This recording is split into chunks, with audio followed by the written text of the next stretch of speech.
4.07। Generally मैं 5 minute late होता हूँ, यूजुअली, जनरली जो भी बोलो, पर अब हो गया है 7 मिनट। गलती मेरी नहीं है।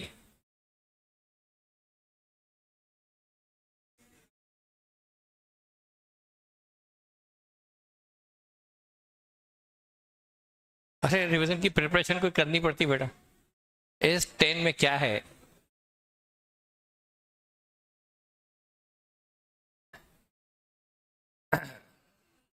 Good evening online.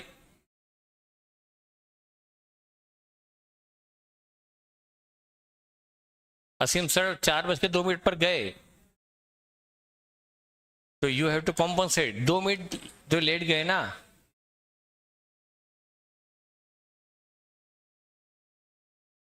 हाँ बेटा, गुड इवनिंग।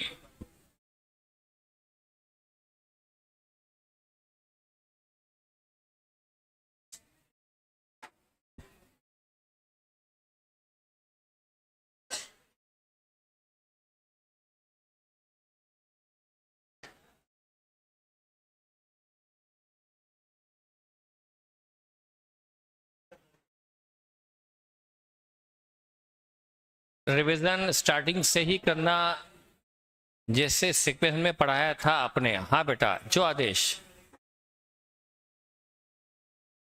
और आवाज करो, और फरमाइश रखो। आपकी कोई फरमाइश?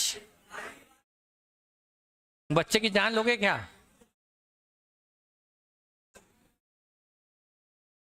इतना खर्चा कराओगे, मेरा दीवाना निकल जाएगा, ये बिल्डिंग बिक जाएगी।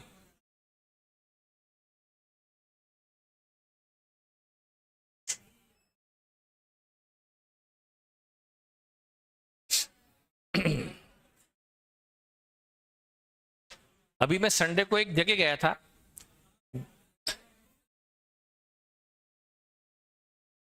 बहुत ही यूनिक जगह थी वो, पर वहां आप तो जा ही नहीं सकते। जिसके लिए मुझे वहां, मतलब गाड़ी नहीं जाती, तो आधा किलोमीटर पैदल चढ़ना पड़ा। उसके बाद पहाड़ चढ़ना पड़ा। वो पहाड़ अभी चढ़ने में मेरे पसीने आ गए, पसीना पसीना हो गया। और उतरते वक्त तो मुझे नीचे बैठ कर उतरना पड़ा।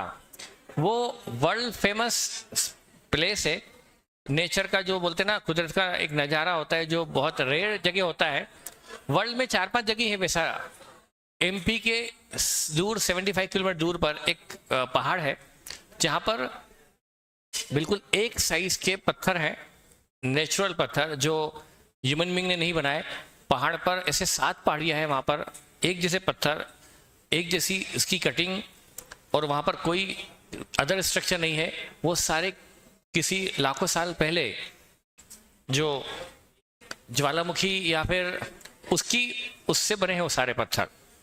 तो ऐसी वर्ल्ड में 3 या 4 जगह ही है वहां पर टोटल। उसमें से एक अपने इंडिया में यहाँ पर है, इंदौर के 75 किलोमीटर पर। कावड़िया पहाड़ बोलते हैं उसको, कावड़िया पहाड़, जिसके हर पत्थर से अलग अलग तरह का म्यूजिक आता है। जिसमें आप पत्थर बजाएंगे ना, तो म्यूजिक जरूर आएगा, और हर पत्थर से अलग अलग म्यूजिक आता है। और ऐसा लगता है कि वो पत्थर किसी ने मशीन से बनाया हो, एक जैसे पत्थर। लाखों पत्थर वहां पर रखे हुए हैं। बिल्कुल, मैंने फोटो खिंचवाए थे, वीडियो बनाए थे, सब है वहां पर। अरे भाई, अब तो टाइम पास हो गया, अब चलो शुरू करते हैं। क्या हम स्टार्ट करें? अभी बाकी लोग नहीं आए तो मैं क्या करूं, जल्दी से आए ना ये लोग। कब तक वेट करूं उनका मैं?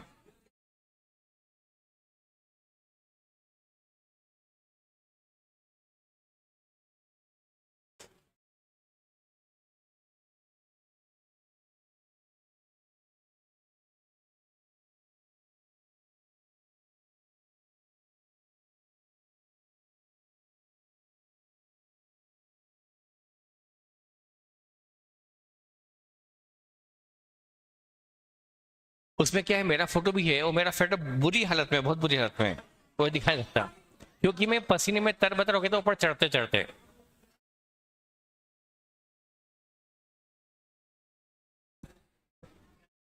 चलो भाई, जल्दी आ जाओ, हम तुम्हारा इंतजार कर रहे हैं।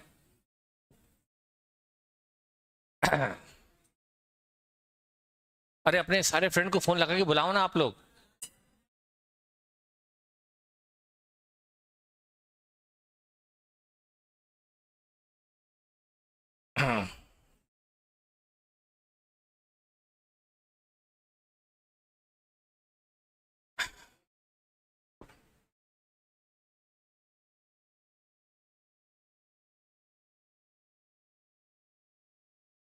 अब आपकी जो बेच खत्म हो गई, मैं नई बेच को एक जगह ले जा रहा हूँ, नई बेच को लेके जाऊंगा एक पहाड़ पर। वो पहाड़ नहीं, दूसरा पहाड़ एक और है। भाई अपने को पढ़ना भी है कि नहीं, कि यही काम करने आए हो?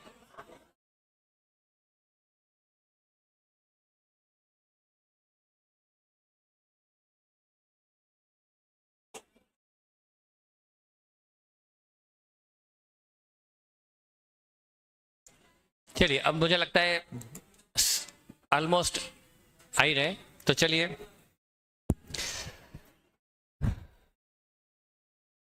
अब हम रेगुलरली रिवीजन स्टार्ट करेंगे। रेगुलरली रिवीजन करेंगे एक एक चैप्टर का। बस उसमें आपको करना क्या है, आपको ये पता है कि एग्जाम में जाने के पहले आपके हर चैप्टर के कम से कम 2 से 3 रिवीजन हो जाना चाहिए। मिनिमम 2 और 3 रिवीजन तक प्रेफरेबल है, 3 रिवीजन रिक्वायर्ड है।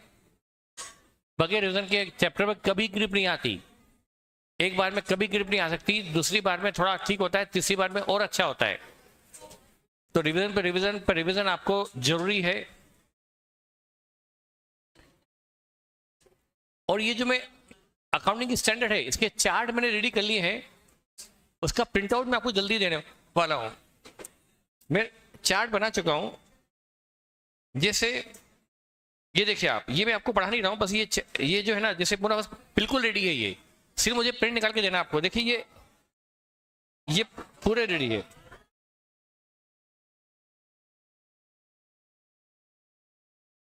यदि आपने ये चार्ट पढ़ लिया तो आपको और एस में कुछ देखने की जरूरत नहीं है, ये सब रेडी है मेरे पास में।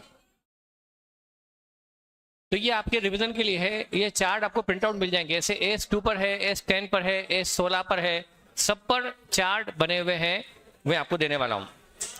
इसका मैं प्रिंट आउट दूंगा, आपके रूम में आप लगा लीजिएगा इसको। तो ये और मेरा चैलेंज है, इससे अच्छे चार्ट आपको कहीं नहीं मिल सकते, क्योंकि मैंने इसमें जितना पढ़ा है सब कुछ इसमें डाल दिया। तो चलिए तो चलिए मैं स्टार्ट कर रहा हूं। ध्यान रखिएगा आपको क्या करना है, ये आज आप पढ़ेंगे। आज शाम को जाकर आपको S10 के जितने क्वेश्चन है, सारे क्वेश्चन आपको आज ही कर लेना चाहिए, तभी आप अगला रिवीजन का बेनिफिट ले पाएंगे। ऐसा ना हो कि आपने रिवीजन सुना आज और उसके क्वेश्चन अभी नहीं किए और अगला रिवीजन पढ़ लिया, बेनिफिट बिल्कुल नहीं मिलेगा। उम्मीद है कि आपने टारगेट भी हाई रखे होंगे, आपने इस सब्जेक्ट में अकाउंट में टारगेट भी हाई रखे होंगे। आपका टारगेट 90 से कम का नहीं होना चाहिए, नंबर 1। उसके लिए आपको 100 मार्क का पेपर अटेम्प्ट करना पड़ेगा, और 100 मार्क का पेपर अटेम्प्ट करने के लिए आपकी प्रैक्टिस अच्छी खासी चाहिए। जब तक आप 100 मार्क का पेपर अटेम्प्ट नहीं करोगे, 90 लाने की कैसे सोच सकते हो? और आपको हर पेपर में अच्छी खासी स्पीड रखनी पड़ेगी। हर पेपर में टारगेट 100 मार्क का अटेम्प्ट करने का रखना पड़ेगा। वो तभी हो पाएगा जब आप प्रैक्टिस अच्छी करेंगे, रिवीजन करेंगे, प्रैक्टिस अच्छी करेंगे। पेपर मॉड्यूल के अराउंड घूमता है, आप मॉड्यूल बढ़कर भी रैंक ला सकते हो। और 600 में से आपको इस बार की रैंक तो 521 पे लगी है ना, अराउंड 520, 538 ये 521 पे लगी है, इंडिया टॉप 38 पर है। तो ठीक है, टारगेट तो बहुत हाई है, 600 में से 538 लाना। लेकिन लाने वाले लेकर आते हैं, वो भी इंसान ही है। हर बार कोई ना कोई तो रैंक लेकर आता ही है, टॉप रैंक लेकर आता ही है। और वो जो रैंक लाने वाले होते हैं वो कभी भी बहुत स्पेशल नहीं होते, कभी भी उनको पता नहीं होता कि हमारी टॉप रैंक आने वाली है, पर आ जाती है।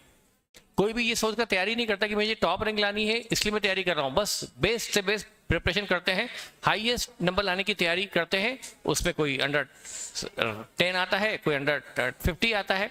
तो आपको अपना टारगेट हाई रखकर अच्छे मार्क्स, मैक्सिमम मार्क्स का आपको टारगेट रखकर चलना है। तो चलिए आज हम शुरू करने जा रहे हैं AS10।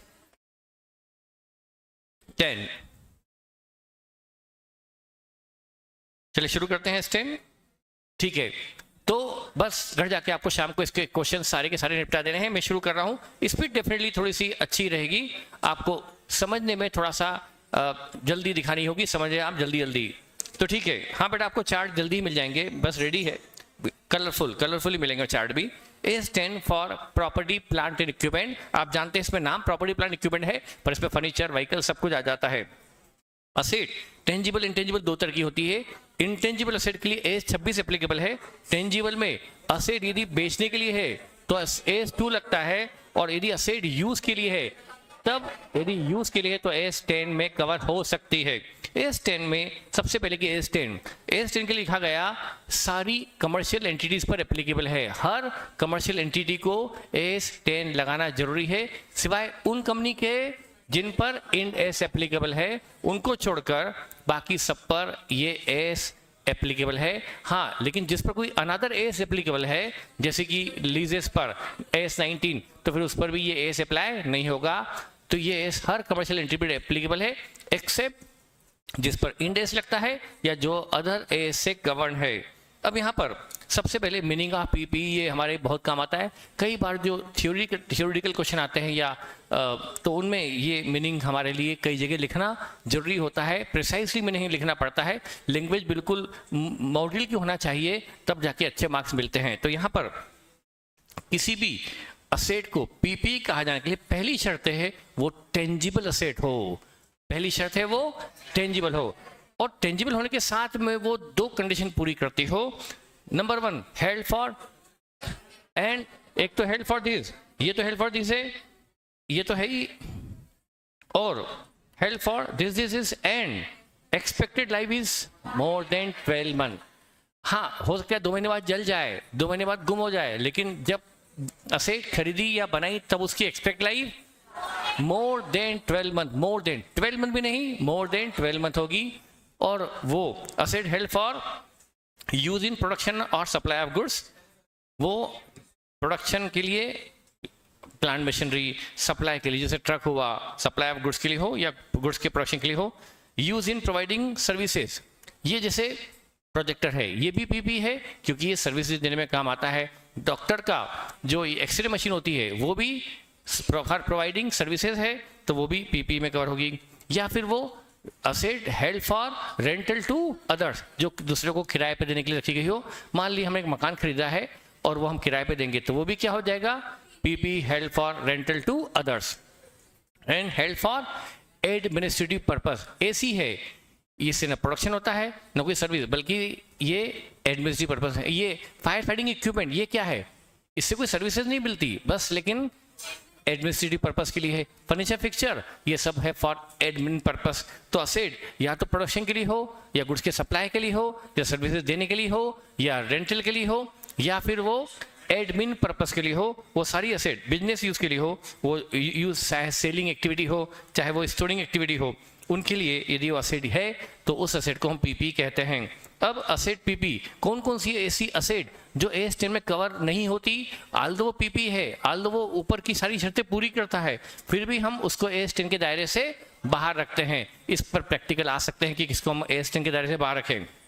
नंबर 1 है वो असेट जिस पर अदर एस एप्लीकेबल है, asset held under leases, S 19 उस पर एप्लीकेबल है। अब PP held for sale, not S 2, वो किसी एस में कवर ही नहीं होगी, वो तो इन्वेंट्री होती है। पीपी है, पीपी तो इन्वेंट्री होती नहीं ना, पीपी हेल्ड फॉर सेल। जैसे कि ये फर्नीचर है, ये पीपी है क्योंकि ये सर्विसेज मतलब एडमिन पर्पस में काम आ रहा है, आपके बैठने के काम आ रहा है, तो ये पीपी है। लेकिन मान लो इस पर 200 किलो का एक बच्चा एक दिन बैठ गया, तो उसका एक टांग टूट गया, तो मैं क्या करूंगा उसको, अब मैं वो फर्नीचर उठाकर बेसमेंट में पटक दूंगा कि दिवाली पर मैं उसको किलो के भाव बेच दूंगा। तो वो क्या है, पीपी हेल्ड फॉर सेल। तो वो थी पीपी, उसकी लाइफ मोर देन 12 मंथ थी वो सारी, लेकिन वो हेल्ड फॉर, तो वो पीपी के दायरे से बाहर, वो हमारा स्टॉक नहीं है जो एस 2 में कवर हो, लेकिन वो एस 10 के दायरे में कवर नहीं होगी। तो ये asset PP held for sale भी इस एस 10 के दायरे से बाहर हो जाती है। फिर वास्टिंग असेट, माइंस, नेचुरल जो नॉन रीजनरेटिंग रिसोर्सेज आपका mineral oil, mineral ores, natural gas, ये सब जो है ये एसेट तो हैं, वो भी प्रोडक्शन के लिए हैं, फिर भी वो पीपी के दायरे में उस पर अलग कुछ एस या कुछ गाइडेंस नोट लगता होगा, पर एस 10 में वो कवर नहीं होती। जब फॉर एग्जांपल हमारे पास माइन है जिसमें हम मिनरल्स या कोल निकालते हैं, वो असेट है, रेवेन्यू जनरेशन के लिए है, मोर देन 12 मंथ लाइफ भी है, फिर भी वो इसके दायरे में, क्योंकि उस पर कुछ अदर एस या इंड एस वगैरह जो भी लगता होगा या कोई गाइडेंस नोट लगता होगा, पर वो एस 10 के दायरे में वास्टिंग एसेट नहीं आती, कि उसका वैल्यूएशन, उसका तरीका कुछ अलग होगा, वो यहाँ के तरीके से मिसमैच करता होगा, इसलिए उनको इस तरह के एसेट को जो कि वास्टिंग एसेट है, नॉन रीजनरेटिंग रिसोर्सेस को हम एस10 के दायरे से बाहर कर देते हैं। फिर है biological asset for agriculture. Biological asset for agriculture होना जरूरी है। इसमें एनिमल्स और लाइव स्टॉक आते हैं और प्लांट्स आते हैं, एक्सेप्ट वो प्लांट जिससे बियर प्रोड्यूस होती है, वो बियर प्लांट वही वाला, अच्छा नहीं, वो बियर प्लांट, वो भी पहले भी आपने मुझे ऐसे ही बताया था, तो आपको उसका नाम आती पता नहीं, आपके मन में घंटी आपकी बजने लगती है, वो BEER वाला बियर प्लांट नहीं, बल्कि BEAR वाला प्लांट है, बियर प्लांट। मतलब मैंने आपको बताया था मैंगो ट्री, क्योंकि हम जब ये पढ़ रहे थे तो मैंगो का सीजन था, तो मैंगो ट्री वो भी असेट है, उससे भी प्रोडक्शन होता है, हेल्थ फॉर प्रोडक्शन है, उसकी लाइफ भी मोर देन 12 मंथ है ना, तो वो भी पीपी में कवर होता है, क्योंकि वो एक मशीन की तरह है, तो वो पीपी में कवर होता है ना, वो बियर प्लांट है। लेकिन गेहूं का पौधा, मेज, मक्का, ये सब और एग्रीकल्चर, ये सब एस10 के दायरे में कवर नहीं होते, एग्रीकल्चर के लिए जो भी है। पर ध्यान रखें, बायोलॉजिकल एसेट मतलब animals and plants, live stock and plants, वो दोनों है, लेकिन दोनों ध्यान रखें, live stock for agriculture and, जैसे वो आपका आप एग्रीकल्चर में जो एनिमल यूज कर रहे हैं वो वाले इसके दायरे से बाहर है। मैंने एग्जांपल लिया था, यदि डॉग रखा गया है हमारे फैक्ट्री की सिक्योरिटी के लिए, तो नॉट फॉर, वो लाइव स्टॉक है पर नॉट फॉर एग्रीकल्चर, वो पीपी में आ जाएगा। लेकिन वही डॉग हमारे फार्म हाउस खेती की सुरक्षा के लिए है, तो वो एस10 के दायरे से, क्योंकि वो है लाइव स्टॉक फॉर एग्रीकल्चर। तो बायोलॉजिकल एसेट होना चाहिए फॉर एग्रीकल्चर, तभी वो एस10 के दायरे से बाहर होगी। तो लाइव स्टॉक फॉर एग्रीकल्चर इसमें एस10 के दायरे से बाहर है, प्लांट्स एस10 के दायरे से बाहर है, लेकिन इसमें बीरर प्लांट एस10 के दायरे से बाहर नहीं है। बीरर प्लांट, ऐसे प्लांट जो हम अभी पढ़ने वाले हैं वो एस10 में कवर होंगे, क्योंकि उनका नेचर मशीन जैसा है, वो सिमिलर टू मशीन है, तो उनको हम एस10 के दायरे में कवर करेंगे। बीरर प्लांट एस10 में कवर होते हैं, अदर प्लांट कवर नहीं होते। ये एग्जाम्पल तो अभी देखने की जरूरत नहीं है। अब यहाँ पर यहाँ पर लिखा है एस10 is not applicable on biological asset for agriculture and wasting asset but other asset. लेकिन आपको बताया था कि यहाँ पर इस पर प्रैक्टिकल भी आए हैं। आपका फार्म हाउस है जिसमें आप गेहूं की खेती कर रहे हो, आप मक्के की खेती कर रहे हो, तो वो फिर वो जो प्लांट है वो एस10 के दायरे में, लेकिन वहाँ जो ट्रैक्टर है वो फार्म हाउस का प्लांट एस10 के दायरे से बाहर है, लेकिन वहाँ रखा हुआ ट्रैक्टर एस10 में कवर होगा। वहाँ रखा हुआ गोडाउन जिसमें आप क्रॉप रखते हो वो भी एस10 में कवर होगा। माइंस एस10 के दायरे से बाहर है क्योंकि वो वास्टिंग एसेट है, पर वहाँ माइन में कोई ऑफिस है, बिल्डिंग है, प्लांट, व्हीकल है, कार है, जीप है, ट्रक है, वो एस10 में कवर। तो ध्यान रखिए, वो एसेट बायोलॉजिकल एसेट इसमें कवर नहीं होती जो एग्रीकल्चर के लिए, लेकिन वहाँ उस एसेट को डेवलप या कंस्ट्रक्ट करने के लिए, मेंटेन करने की जो एसेट होती है वो एस10 के दायरे से बाहर नहीं होगी यदि वो सारी कंडीशन फुलफिल करती है। क्या ये आपको बात क्लियर हो गई? ठीक है, मैंने सारे एग्जाम्पल भी दिए हुए हैं कि ट्रैक्टर यदि फार्म हाउस यूज करें तो एस10 में कवर होगा, ये सब मैंने बता दिया आपको। हाँ, अब यहाँ बताया था palm tree in A hotel, क्या कहा था? ये प्लांट है लेकिन ये एस10 में cover, it is not for agriculture, it is for hotel industry, it is not for agriculture. तो यहाँ पर प्लांट होना चाहिए फॉर एग्रीकल्चर, तभी वो एस10 के दायरे से बाहर होगा, अदरवाइज बाहर नहीं होगा। अब मैं यहाँ पर बीरर प्लांट के बारे में शायद इसमें आगे बताया जाएगा, नहीं तो फिर हम अलग से बात करते हैं। बीरर प्लांट के बारे में अभी इसमें आगे लिखा हुआ मिलना चाहिए। कहाँ गायब हो गया? चलिए हम देख लेंगे।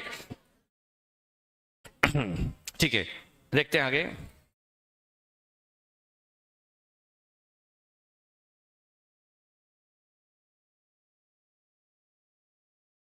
ठीक है, ये हमने पढ़ा AS10 के तरह से 12 से। अब यहाँ पर अगला पॉइंट है बहुत ही इंपॉर्टेंट। बेटा मैं आपके ऑनलाइन के में जो चैटिंग है बिल्कुल नहीं पढ़ पाऊंगा, मैं उनको नहीं पढ़ पाऊंगा, मैं इधर फिर से। अब यहाँ आता है most important aspect, recognition of PP. हमारी ये जो पीपी है, फिक्स्ड एसेट है, इसको बुक्स में कैसे लाया जाए, बुक्स में अकाउंट फॉर कैसे किया जाए, ये है रिकॉग्निशन ऑफ पीपी। ये बहुत इंपॉर्टेंट, इस पर कई सारे क्वेश्चन बने हैं। किसी भी असेट को बुक्स में लाने के लिए, बुक्स में कैपिटलाइज करने के लिए, डेबिट करने के लिए कुछ शर्तें हैं, अदरवाइज आप उस असेट को कैपिटलाइज नहीं कर सकते, उसको आप एज एन असेट डेबिट नहीं कर सकते। कंडीशन है किसी भी असेट को रिकॉग्नाइज करने की as a PP. How to record cost of PP, accounting of cost of PP. Cost of PP can be recognise if, दो कंडीशन है, जब तक ये दो कंडीशन पूरी ना हो आप किसी असेट को as an asset, as an PP recognise नहीं कर सकते। एज ए पीपी रिकॉग्नाइज करने की दो इंपॉर्टेंट कंडीशन है, दोनों कंडीशन फुलफिल होना कंपलसरी। नंबर 1, एक तो उस असेट से आपको एक्सपेक्टेड फ्यूचर इकोनॉमिक बेनिफिट हो, उससे आपको फ्यूचर में बेनिफिट होने वाला हो। फॉर एग्जाम्पल, मैंने एक प्लांट अभी बनाया और मैं उस प्लांट से प्रोडक्शन करूंगा, उससे सेल होगी, सेल से रेवेन्यू होगा, तो उसको मैं वो जो कॉस्ट लगेगी उसको मैं कैपिटलाइज कर दूंगा यदि लाइफ उसकी मोर देन 12 मंथ है। लेकिन वो जो प्लांट मैंने बनाया जिस प्रोडक्ट के लिए, वो मैं कैपिटलाइज करने जा ही रहा था और गवर्नमेंट ने उस प्रोडक्ट पे ही बैन कर दिया कि आप वो प्रोडक्ट अब प्रोड्यूस नहीं कर सकते, तो फिर अब मैं उस प्लांट से इकोनॉमिक बेनिफिट नहीं ले पाऊंगा, वो प्लांट मेरा बेकार हो गया। तो फिर मैं उस प्लांट को, उसकी कॉस्ट को कैपिटलाइज नहीं कर पाऊंगा, रादर उस कॉस्ट को मुझे पीएल में डेबिट करना पड़ेगा, क्योंकि उससे कोई फ्यूचर इकोनॉमिक बेनिफिट होने वाला नहीं है। तो जब भी किसी एक्सपेंसेस से फ्यूचर इकोनॉमिक बेनिफिट ना हो तो आप उसको कैपिटलाइज नहीं कर सकते। हर केस स्टडी में, हर क्वेश्चन में आपको ये बात जरूर ध्यान रखनी है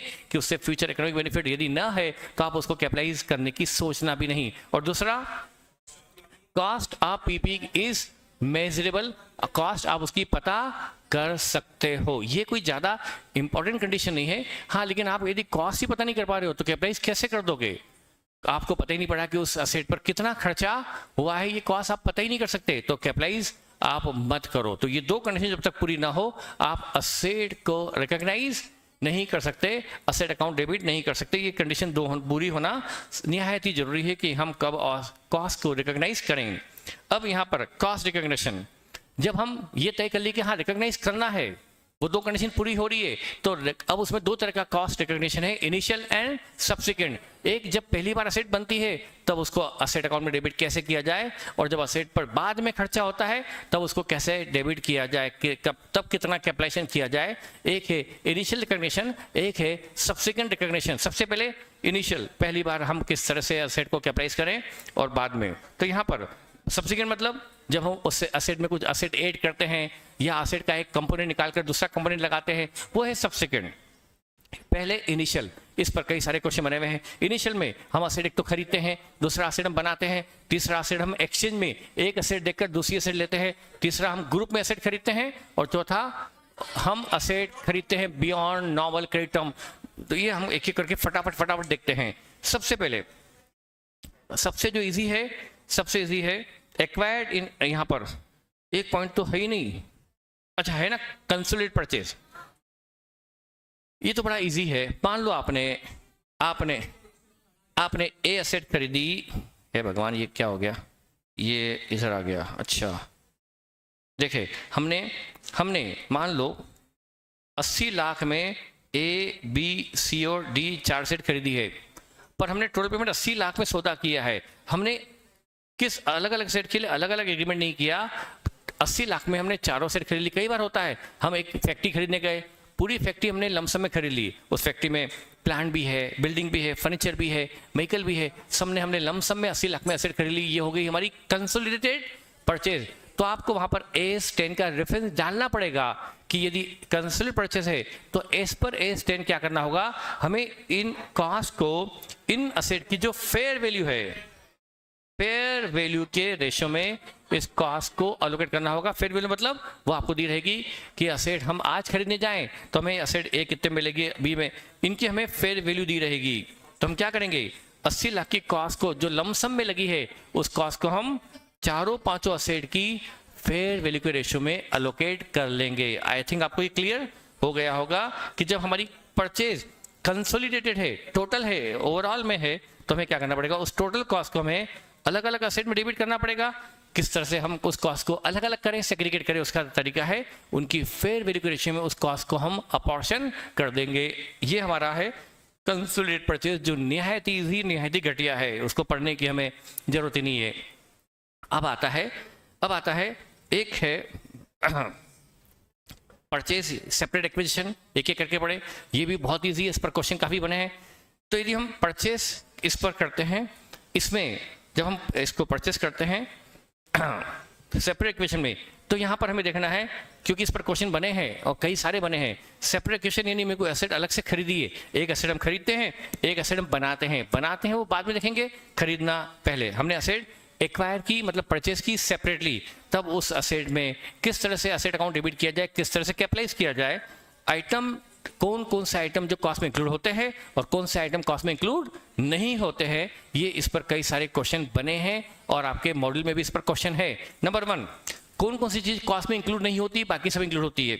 जैसे आपको इस पर केस स्टडी है, क्वेश्चन है मॉड्यूल में, कॉस्ट ऑफ इनॉग्रेशन। यदि आपने कोई मशीन है, मशीन चालू करने के पहले आपने उसके लिए मिठाई बंटवाई, हार्ट फुल चढ़ाए, लोगों को बुलाकर पार्टी दी, तो उस केस में फिर वो जो कॉस्ट ऑफ इनॉग्रेशन है वो हम, क्योंकि वो मशीन और वो हमको पता है क्या ये इनॉग्रेशन मशीन को वर्केबल कंडीशन में लाने के लिए जरूरी था, बगैर हार्मफुल, बगैर नारियल के भी, बगैर मिठाई की भी मशीन चल सकती थी, तो फिर वो कॉस्ट मशीन को present location and workable condition में लाने के लिए जरूरी नहीं थी, तो वो कॉस्ट कैपिटलाइज नहीं होगी, वो हम मशीन की कॉस्ट में इंक्लूड नहीं करेंगे। कॉस्ट ऑफ इनॉग्रेशन, या हमने कोई फैक्ट्री खोली या फिर हमने ऑफिस खोला, कभी भी हम उस इनॉग्रेशन की कॉस्ट को, ओपनिंग कॉस्ट को कभी भी हम मशीन या एसेट की कॉस्ट में इंक्लूड नहीं करते। इस पर क्वेश्चन आ चुका है आपके मॉड्यूल में भी।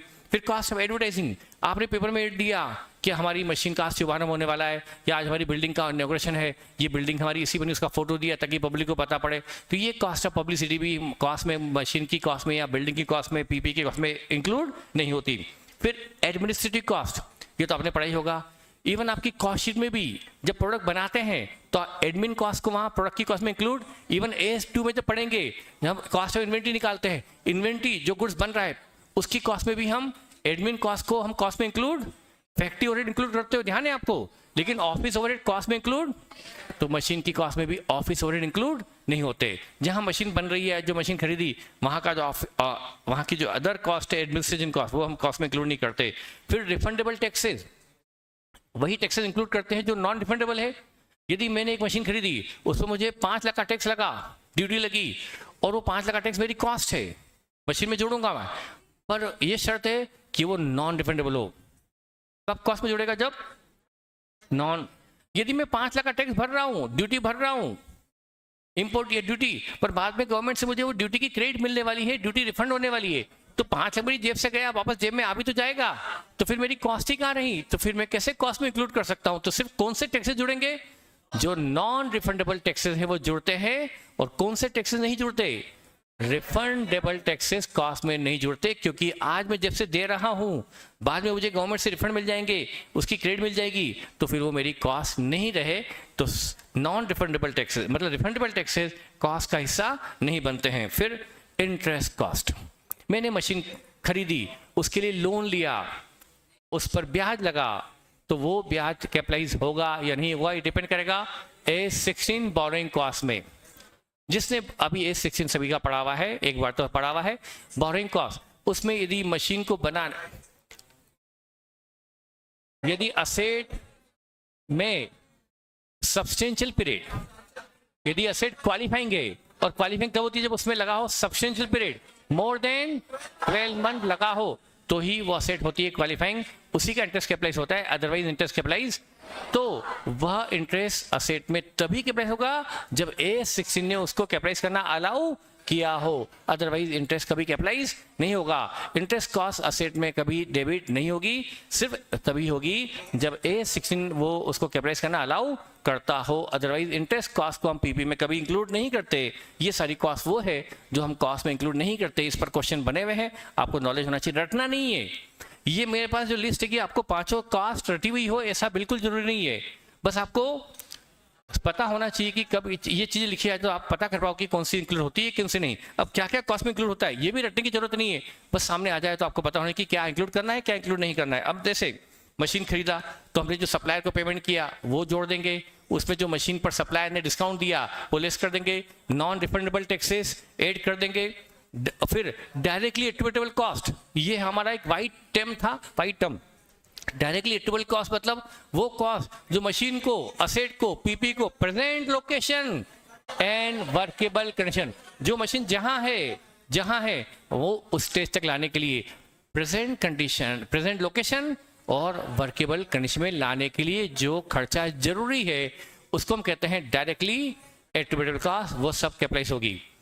मशीन को हमने खरीदा मान लीजिए जर्मनी से, पर इंडिया में लाने के लिए हमें जहाज से लाने के लिए फ्रेट लगा, तो हम इंडिया मतलब प्रेजेंट लोकेशन में लाने के लिए जो फ्रेट लगा वो भी जुड़ेगा, क्योंकि वो इंडिया में लाने के लिए वो कॉस्ट जरूरी थी, प्रेजेंट लोकेशन तक लाने के लिए कॉस्ट जरूरी थी, तो फ्रेट भी जुड़ेगा मशीन की कॉस्ट में। और अदर कॉस्ट जो उसको मान लो उस मशीन को चालू करने के पहले जर्मनी से एक टेक्नीशियन आया, जब तक वो नहीं आएगा हम मशीन को स्टार्ट नहीं कर पाएंगे, वही बताएगा मशीन कैसे वर्क करेगी, तो मशीन को वर्केबल कंडीशन में लाने के लिए भी वो खर्चा जरूरी है, वो भी कैपिटलाइज होगा, करेक्ट। तो जो खर्चा मशीन को present location and workable condition में लाने के लिए जरूरी है वो सब खर्चे, जैसे कि ट्रांसपोर्ट कास्ट, जैसे कि लोडिंग अनलोडिंग, जैसे कि insurance of transit, cost of trial run, cost of installation, machine को इंस्टॉल करने के लिए सीमेंट लगी, हमने प्लेटफॉर्म रेडी किया, सीमेंट लगी, ब्रिक्स लगी, स्टील लगा, वो कॉस्ट ऑफ इंस्टॉलेशन भी मशीन में कैपिटलाइज होगी, मतलब हम पीपी में डेबिट करेंगे, पीपी में कैपिटलाइज करेंगे। फिर cost of trial run, trial मतलब मेन प्रोडक्शन करने के पहले हमने कहा कि भाई पहले जो प्रोडक्शन करें फॉर सेल, उसके पहले हम सैंपल यूनिट बना के देख लें, तो उस पर क्या होगा, हमने सैंपल ट्रायल रन लिया, उसके लिए रॉ मटेरियल लगाया, वर्कर लगाए, तो रॉ मटेरियल की कॉस्ट लगी, वो सब भी हमारी कॉस्ट में, क्योंकि वर्केबल कंडीशन में लाने के लिए ट्रायल रन भी जरूरी है, तो वो ट्रायल रन का खर्चा भी जो लग रहा है पीपी को वर्केबल कंडीशन में लाने के लिए वो भी कैपिटलाइज होगा। लेकिन वो ट्रायल रन से जो आउटपुट निकला वो बिकेगा भी, तो भाई ट्रायल रन से प्रोडक्शन हुआ वो प्रोडक्शन बिकेगा। मान लो हमने ट्रायल रन पर खर्चा कर दिया 3 लाख, रॉ मटेरियल, लेबर और अदर एक्सपेंसेस 3 लाख के लगे ट्रायल रन पर, लेकिन उससे जो प्रोडक्ट बना नॉट फॉर सेल, पर हमने उसको 2.5 लाख या मतलब 2.25 लाख में बेच दिया, तो 3 लाख जेब से लगा भी और 2.25 मिल भी गया, तो 3 लाख कॉस्ट में जुड़ेगा भी, तो 2.25 जो उसी ट्रायल रन की वजह से रेवेन्यू जनरेट हुए वो कॉस्ट में से लेस भी कर देंगे, करेक्ट। तो cost of trial run cost में इंक्लूड भी होती है, लेकिन उसी ट्रायल रन से कोई रेवेन्यू जनरेट हो गया हो तो वो हम कॉस्ट में से लेस भी कर देते हैं। ये कॉस्ट ऑफ ट्रायल रन का बताया। Fees for technical advice, machine को चलाने के लिए कोई टेक्निकल एडवाइस लगी हो। क्लियरिंग एजेंट, वो जो शिप आया तो वहाँ पर पोर्ट पर उसको क्लियर करवाने के लिए हमें कोई एजेंट लगे, टेक्निकल एडवाइस लगी, क्लियरिंग एजेंट लगे, उनको फीस दी, वो भी मशीन को प्रेजेंट कंडीशन में, प्रेजेंट लोकेशन में लाने के लिए जरूरी था, वो भी जोड़ देंगे। बोरिंग कॉस्ट भी जोड़ेंगे यदि वो A16 में अलाउ है तो। और लेस क्या करेंगे, revenue from product produce during trial run and government से यदि कोई सब्सिडी मिली हो उस पीपीई पर, तो वो हम मशीन की या पीपी की कॉस्ट से लेस कर देंगे, क्योंकि हमारी जेब से इसमें पीपी पर जेब में कुछ आ गया है तो हमें उसको कॉस्ट में से डेफिनेटली लेस करना होगा। अब ये सबसे इंपॉर्टेंट है, असेट रिटायरमेंट ऑब्लिगेशन। हमने एक पीपी बनाई या खरीदी, अभी खरीदने की बात चल रही है, वैसे ये सब जगह लगता है, बनाई हो तब भी और खरीदी हो तब भी। हमने एक एसेट खरीदी या बनाई, पर उसकी लाइफ है 12 साल, लेकिन 12 साल बाद हमें क्या करना पड़ेगा, उस मशीन से निकले हुए कुछ पार्ट्स ऐसे होंगे जिसमें रेडियो एक्टिव उसमें एलिमेंट है, तो हमें उस मशीन को ऐसे ही हम मार्केट में सेल नहीं कर सकते। वो रेडियो एक्टिव एलिमेंट जो उसमें इंक्लूड है उसे हमें प्रॉपरली 12 साल बाद डिस्पोज ऑफ करना पड़ेगा। उस पर हमारा 8 लाख का खर्चा लगने वाला है। तो जब मशीन बना रहे हैं, मशीन खरीद रहे हैं, तभी 8 लाख का आउटफ्लो तय हो गया कि 12 साल बाद मशीन को ऐसे ही नहीं फेंक पाएंगे, उसको फेंकने पर भी 8 लाख खर्चा करना पड़ेगा। तो उसको बोलते हैं असेट रिटायरमेंट ऑब्लिगेशन, मतलब असेट को रिटायरमेंट करने की पर हमारी एक लायबिलिटी है, असेट रिटायरमेंट ऑब्लिगेशन उसको कहेंगे। तो उसको कहेंगे अब वो खर्चा भी कैपिटलाइज करना पड़ेगा। क्यों? क्योंकि वो कब तय हो गया, मशीन खरीदते वक्त भी तय हो गया, उसको हम बोलेंगे असेट रिटायरमेंट ऑब्लिगेशन। लेकिन वो खर्चा कब होने वाला है? 12 साल बाद। लेकिन कैपिटलाइज आज करना है, मशीन में आज जोड़ना है, तो हम उसको निकालनी पड़ेगी उस मशीन उस 8 लाख के खर्चे की प्रेजेंट वैल्यू कि वो खर्चा 12 साल बाद होने वाला है। आज होता तो कितना आउटफ्लो होता, वो आप प्रेजेंट वैल्यू निकालना अच्छे से जानते हैं क्योंकि आपने एफएम में पढ़ा हुआ है और फाउंडेशन में भी कवर हुआ था। तो उस असेट रिटायरमेंट ऑब्लिगेशन के एक्सपेंसेस जो फ्यूचर में होने वाले हैं उसकी हमें या तो प्रेजेंट वैल्यू दी रहे या आपको इंटरेस्ट रेट दी रहेगी, उससे आप निकाल लोगे उस खर्चे की आज की वैल्यू, उसकी प्रेजेंट वैल्यू। और वो खर्चा मशीन में डेबिट करना पड़ेगा, पीपी में डेबिट करना पड़ेगा, लेकिन कैश तो क्रेडिट होगी नहीं अभी। जैसे मान लो मैंने 20 करोड़ की मशीन खरीदी, 20 करोड़ की बीपी खरीदी, तो मेरी एंट्री होगी machine plant PP debit to bank, PP debit to. लेकिन 20 करोड़ तो मैंने डेबिट कर दिया पीपी में क्योंकि मेरी जेब से गया, PP debit to bank, PP to bank. लेकिन 1 करोड़ में कैपिटलाइज करने वाला हूं इस असेट रिटायरमेंट ऑब्लिगेशन का भी एक खर्चा जो मुझे 12 साल 10 साल बाद होने वाला है, वो 1.25 करोड़ का खर्चा होने वाला है। उसकी प्रेजेंट वैल्यू आज 1 करोड़ है, तो मुझे 1 करोड़ भी मशीन में कैपिटलाइज करना है। तो एंट्री होगी PP debit to provision for ARO, PP debit to provision for ARO। मुझे उसको कैपिटलाइज तो बैंक तो करूंगा नहीं क्योंकि अभी खर्चा हो नहीं रहा। कब होने वाला है? 12 साल बाद उसका पेमेंट होगा, तो बैंक अभी क्रेडिट नहीं होगा, बैंक तो 12 साल बाद क्रेडिट होगा। तो अभी मैं कैपिटलाइज कैसे करूं? डबल इफेक्ट तो देने पड़ेंगे। तो मैं क्या करूंगा, असेट को डेबिट करूंगा, पीपी को डेबिट करूंगा और provision for asset retirement obligation को मैं क्रेडिट कर दूंगा। ये आगे आएगा। और मैंने बता दिया खर्चे आपको क्या होता है असेट रिटायरमेंट ऑब्लिगेशन। और उसके अलावा मान लो आप एक प्लॉट पर बिल्डिंग बना रहे हो, प्लेटफॉर्म या सिविल स्ट्रक्चर, तो वो सब कैपिटलाइज होंगे क्योंकि उसकी लाइफ मोर देन, वो सब आप बिल्डिंग एंड प्लांट में बिल्डिंग वगैरह में डेबिट करोगे। लेकिन वो जमीन लीज पर है और जमीन जिसने लीज पे दी उसने कहा कि 20 साल बाद जब आप ये बिल्डिंग हटाओगे, लीज 20 साल की है, 20 साल में उसको जमीन पुरानी स्थिति में लाके देनी पड़ेगी, तो हमें सारा सिविल वर्क हटाना पड़ेगा। तो हटाने पर 20 साल बाद खर्चा होगा, तो 20 साल बाद जो खर्चा होने वाला है वो भी उस बिल्डिंग की कॉस्ट में जुड़ेगा, लेकिन क्या जुड़ेगी? उसकी प्रेजेंट वैल्यू। अच्छा, अब आता है सेल्फ कंस्ट्रक्टेड परचेज और सेल्फ कंस्ट्रक्ट में कोई बड़ा फर्क नहीं है, इसमें हमें ज़्यादा टाइम देने की जरूरत नहीं। जो फंडामेंटल मैंने आपको ऊपर बताया है क्या क्या कॉस्ट में जुड़ता है और क्या क्या कॉस्ट में नहीं जुड़ता है, वो असेट परचेज में भी जुड़ता है, असेट कंस्ट्रक्टेड में भी जुड़ता है। हमने जो डायरेक्ट मटेरियल कंज्यूम किया वो सब जोड़ दो, वो सारे टैक्सेस वैक्सेस जो नॉन रिफंडेबल है वो जोड़ दो, रिफंडेबल मत जोड़ो। डायरेक्ट वेजेस लगी असेट को बनाने में, डायरेक्ट एक्सपेंस लगे, जो आपका कॉस्ट का फंडा है अलोकेटेड ओवरहेड, मतलब कि मशीन बन रही है उस वक्त मटेरियल लगा, मशीन में कंपोनेंट लगे वो जोड़ दो, वेजेस लगी असेंबल करने वाले की वो जोड़ दो, डायरेक्ट एक्सपेंस लगे जैसे असेंबल करने वाला एक टेक्नीशियन आया उसने फीस ली वो जोड़ दो। फिर जहां मशीन असेंबल हो रही है उसके आसपास के खर्चे भी तो जुड़ेंगे, लाइटिंग, क्लीनिंग, स्टाफ। तो उस असेट के कंस्ट्रक्शन में जो आसपास खर्चे हो रहे हैं वो भी थोड़े कॉस्ट में जोड़ने पड़ते हैं, इनडायरेक्ट कॉस्ट भी उसको भी हमें एलोकेट करना पड़ता है, वो भी जोड़ देंगे। फिर वही असेट डिपेंडेंट ऑब्लिगेशन जो मैंने बताया था वो तो यहाँ भी जुड़ेगा, सब कुछ वो कॉस्ट ऑफ ट्रायल रन सब कुछ वो एज इट इज है, मतलब इसमें कुछ नया नहीं है। फिर आता है मोर देन, ये तो मैं बता चुका हूँ आपको, ये मैं बता चुका हूँ आपको जब असेट खरीदी जाए एक से ज्यादा। अब आता है ये स्पेशल है asset acquired in exchange of another asset. इस पर हमें थोड़ी सी शांति धारण करनी होगी, थोड़ा सा स्पीड हल्की सी मैं कम करूंगा। तो यहां पर asset acquired in exchange of another asset में मान लीजिए ये असेट दे रहा हूं और ये असेट लेने वाला हूं। तो ये है असेट एक्वायर्ड और ये असेट गिवन अप। तो मैं ये असेट एक्वायर्ड है, ये असेट गिवन अप है।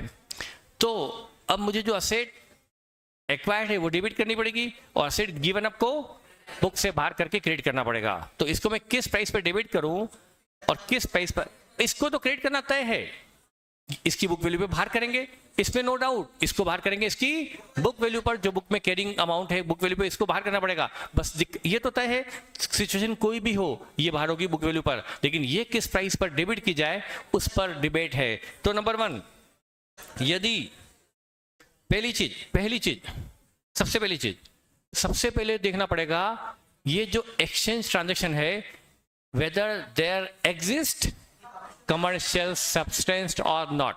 यदि मैं एक लैपटॉप देकर दूसरा लैपटॉप ले रहा हूं, एक कंपनी का लैपटॉप देकर दूसरी कंपनी का लैपटॉप ले रहा हूं और उसमें मेरी प्रोडक्टिविटी में, कैश फ्लो में, मेरे रेवेन्यू जनरेशन में कोई इंपैक्ट आने वाला नहीं है। जब रेवेन्यू नहीं बढ़ रहा तो मुझे फिर कॉस्ट में इंक्रीज भी नहीं करना चाहिए। तो मेरा लैपटॉप ए जा रहा है, उसकी बुक वैल्यू है 70,000 और बी लैपटॉप आ रहा है, उसकी क्योंकि फ्री में आ रहा है वो, तो लैपटॉप ए देकर मैंने लैपटॉप बी लिया है, तो मुझे लैपटॉप बी डेबिट करना पड़ेगा और लैपटॉप ए। और इस लैपटॉप के एक्सचेंज से कोई रेवेन्यू इंक्रीमेंट नहीं, कोई कैश फ्लो नहीं है, तो कहेंगे there is no existence of commercial substance. आर्थिक तत्व मौजूद नहीं है, कमर्शियल सब्सटेंस मौजूद नहीं है। उस केस में जब आपके रेवेन्यूज नहीं बढ़ रहे, आपको पता है आपकी बचपन की फंडामेंटल, किसी खर्चे से रेवेन्यू मेंटेन हो तो उसको पीएल में डालते हैं, और जिस खर्चे से रेवेन्यू बढ़े उसे कैपिटलाइज करते थे। जब रेवेन्यू बढ़ता था तो कैपिटलाइज करते थे, और रेवेन्यू मेंटेन करने के लिए खर्चा होता है तो हम उसको कैपिटलाइज नहीं करते थे बल्कि पीएल में डालते थे। तो मैं लैपटॉप ए देकर बी ले रहा हूं और रेवेन्यू में इंक्रीमेंट नहीं है, तो मैं फिर मैं जब रेवेन्यू नहीं बढ़ रहे तो मैं कुछ भी एक्स्ट्रा कॉस्ट इंक्लूड, बस जो लैपटॉप ए की बुक वैल्यू है वही लैपटॉप बी की वैल्यू मान ली जाएगी। मान लो लैपटॉप ए जो जा रहा है उसकी बुक वैल्यू 70,000 है, मार्केट वैल्यू 40 है, उसको बेचने जाए तो कितना मिलता, छोड़ दो, मत देखो उसकी फेयर वैल्यू। क्या करो, आपको जब आपकी रेवेन्यू मेंटेन है, इंक्रीज नहीं हो रहा, तो कॉस्ट को भी मेंटेन करो, कॉस्ट को भी इंक्रीज मत करो। रेवेन्यू मेंटेन तो कॉस्ट भी मेंटेन करो। तो आप लैपटॉप बी को किस प्राइस पे ले आओगे, लैपटॉप ए की बुक वैल्यू पर। तो जब there is no existence of commercial existence, कोई इंक्रीज ऑफ रेवेन्यू नहीं है, तो हम क्या करते हैं, जो असेट आने वाली है उसको हम रिकॉग्नाइज करते हैं जाने वाली की बुक वैल्यू पर। यदि ये असेट जा रहा है और ये आ रहा है तो इसकी वैल्यू बुक में 70,000 है, तो इसको भी मैं 70 पर रिकॉर्ड कर लूंगा। तो हम जाने वाली की बुक वैल्यू पर आने वाली एसेट को रिकॉग्नाइज कर लेते हैं। लेकिन यदि कमर्शियल सब्सटेंस मौजूद है तब क्या करेंगे, मतलब उससे हमारी कैश फ्लो यानी रेवेन्यू में इंक्रीमेंट है, ऐसा आपको दिख भी जाएगा कि प्रोडक्शन बढ़ रहा है, सेल बढ़ रही है, क्वेश्चन है मॉडल में इसके ऊपर। उस केस में हमें क्या करना होगा, उसमें हमारे पास 2-3 सिचुएशन है। नंबर वन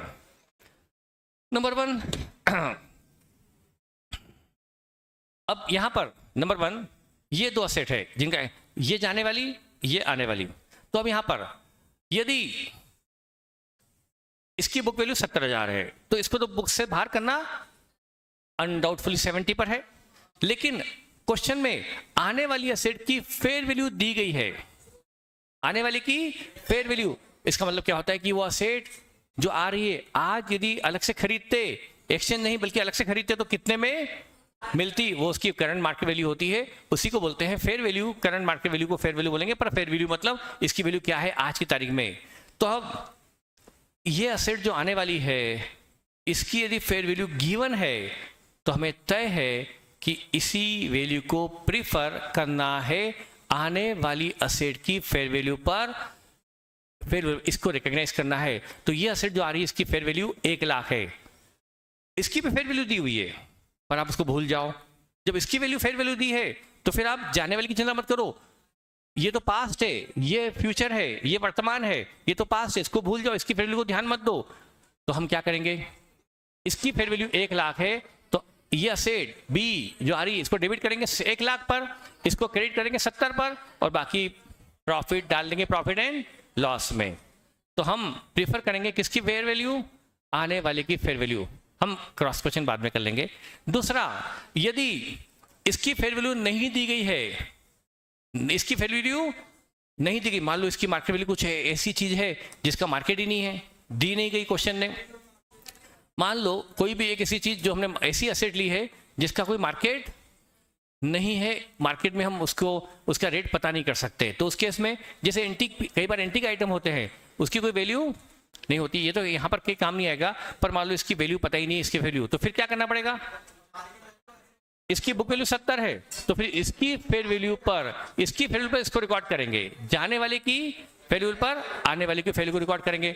मान लो इसकी बुक वैल्यू 70 है, बुक वैल्यू 70, तो इसकी फेयर वैल्यू है 50, तो क्या करेंगे? जब इसकी फेयर वैल्यू नहीं है तो हमें इसकी फेयर वैल्यू पे इसको रिकॉग्नाइज करना होगा, तो इसको हम डेबिट करेंगे 50 पर, इसको क्रेडिट करेंगे 70 पर, और 20 का लॉस डाल देंगे प्रॉफिट एंड लॉस में। लेकिन तीसरा केस, जब दोनों की फेयर वैल्यू अवेलेबल नहीं है, जब दोनों की फेयर वैल्यू नहीं है, तो फिर इसकी जो बुक वैल्यू है उसी पर इसको रिकॉग्नाइज करना होगा। इसकी बुक वैल्यू 70 है, इसको भी 70 पे ले लेंगे। बुक वैल्यू तो पता ही है, फेयर वैल्यू ना इसकी पता है ना इसकी पता है, तो आप फेयर वैल्यू को तो भूल ही जाओ। फिर क्या करो? इस एसेट को किस पे कैपिटलाइज कर दो? इसकी बुक वैल्यू पर। तो हम ये एसेट डेबिट कर लेंगे 70 पर, ये एसेट क्रेडिट कर देंगे 70 पर। Is it clear? तो तीन चीज हो गई, यदि एक एसेट जा रही है, एक एसेट आ रही है, हम यदि आने वाली एसेट की फेयर वैल्यू पता है तो हम उसको, इसमें मैंने आपको बताया था कि थोड़े डिस्प्यूट डाउट है, लेकिन फाइनली यही हमने डिसाइड किया था, आने वाली एसेट को क्या करेंगे? फेयर वैल्यू पे रिकॉग्नाइज करेंगे, और इसकी फेयर वैल्यू नहीं दी हो तो इसकी फेयर वैल्यू को फिर प्रेफर करेंगे, और जब दोनों की फेयर वैल्यू ना हो तो जाने वाली एसेट गिवन आपकी बुक वैल्यू को इसकी कॉस्ट रिकॉग्नाइज कर लेंगे। अब इससे ज़्यादा बताना संभव नहीं है, ये सब मैंने एग्जाम्पल यहाँ पर दिए हुए हैं, उसके एग्जाम्पल जो आप कर सकते हैं। मैं आपको ऐसा कैसा पीडीएफ भेज दूंगा, आपके पास तो नोटेड है, ये सब मैंने एग्जाम्पल कराए थे, पर जरूरत नहीं है। अब आता है, ये तो था एक्सचेंज ऑफ असेट। अब यहाँ पर एक चीज छूटी है, asset acquired beyond normal credit term. Asset acquired beyond normal credit term, ये कहाँ चला गया? क्यों चला गया? वो बियॉन्ड नॉर्मल था क्या? मान लो ऐसा है, वो बियॉन्ड नॉर्मल क्रेडिट टर्म का मतलब क्या होता है? मान लो हमने एक पीपी खरीदी, उसका यूजुअली पेमेंट 1 महीने में हो जाता है, यूजुअली पेमेंट 1 महीने में कर देना चाहिए, पर सप्लायर की मेहरबानी उसने हमें 2 साल का पेमेंट टाइम दिया, तो हमें पेमेंट करना है 2 साल बाद, और वह मशीन हमें 30 करोड़ में देनी, 30 करोड़ देना है कब? 2 साल बाद। तो जनरल पेमेंट 1 महीने में हो जाना चाहिए, पर हमें पेमेंट के लिए 2 साल मिल गए और हमें 30 करोड़ देना पड़ेगा। तो आपने जो ये असेट पीपी खरीदी है, ये है बियॉन्ड नॉर्मल क्रेडिट टर्म, मतलब आपको 1 महीने की जगह 2 साल की उधारी मिल गई, ये नॉर्मल नहीं है, अब नॉर्मल क्रेडिट टर्म है। उस केस में क्या बोलता है S10? वो कहता है क्या करने का उसमें, आप देखिए, डेफिनेटली जो आपने 30 करोड़ दिया है, उस बेचने वाले ने जो पेमेंट डिले लिया है उसने उसमें उसका ब्याज कवर कर लिया होगा, तो डेफिनेटली 30 करोड़ में क्या इंक्लूड है? इंटरेस्ट इंक्लूड है। तो आप क्या करो, आप उस 30 करोड़ की क्या निकाल लो कि आप वो 30 करोड़ आज देते, 1 महीने बाद देते, अभी देते, तो आपको असेट 28 करोड़ में पड़ जाती, पर आपको 2 साल बाद पेमेंट कर रहे हैं, तो कितने में करना पड़ रहा है? 30 करोड़। कितना एक्स्ट्रा दे रहे हैं? तो 2 करोड़ तो आप काय का दे रहे हो? ब्याज का दे रहे हो ना, तो फिर उस ब्याज को कहाँ डालो? उसको कैपिटलाइज मत करो, वो आप फाइनेंस कॉस्ट दे रहे हो, वो आप पीपी के लिए नहीं बल्कि लोन फैसिलिटी के लिए पे कर रहे हो। It is not the cost of PP. PP तो आपको 28 करोड़ में मिल रही थी, तो आप क्या करोगे उस केस में? आप पीपी को किस पे कैपिटलाइज करोगे? तो जब असेट आपको मिल जाए बियॉन्ड नॉर्मल क्रेडिट टर्म, जैसे कि 30 करोड़, तो क्या करोगे? 30 करोड़ की क्या निकालोगे? प्रेजेंट वैल्यू निकाल लोगे, आपको वो दिया रहेगा, वो आती है मान लो 28 करोड़, तो आप 28 करोड़ तो कैपिटलाइज कर दो, और 2 करोड़ जो एक्स्ट्रा दिया वो कहाँ डाल दो? पीएल में डाल दो। Is it clear? तो ये हुआ asset acquired beyond normal credit term. अब ये हुआ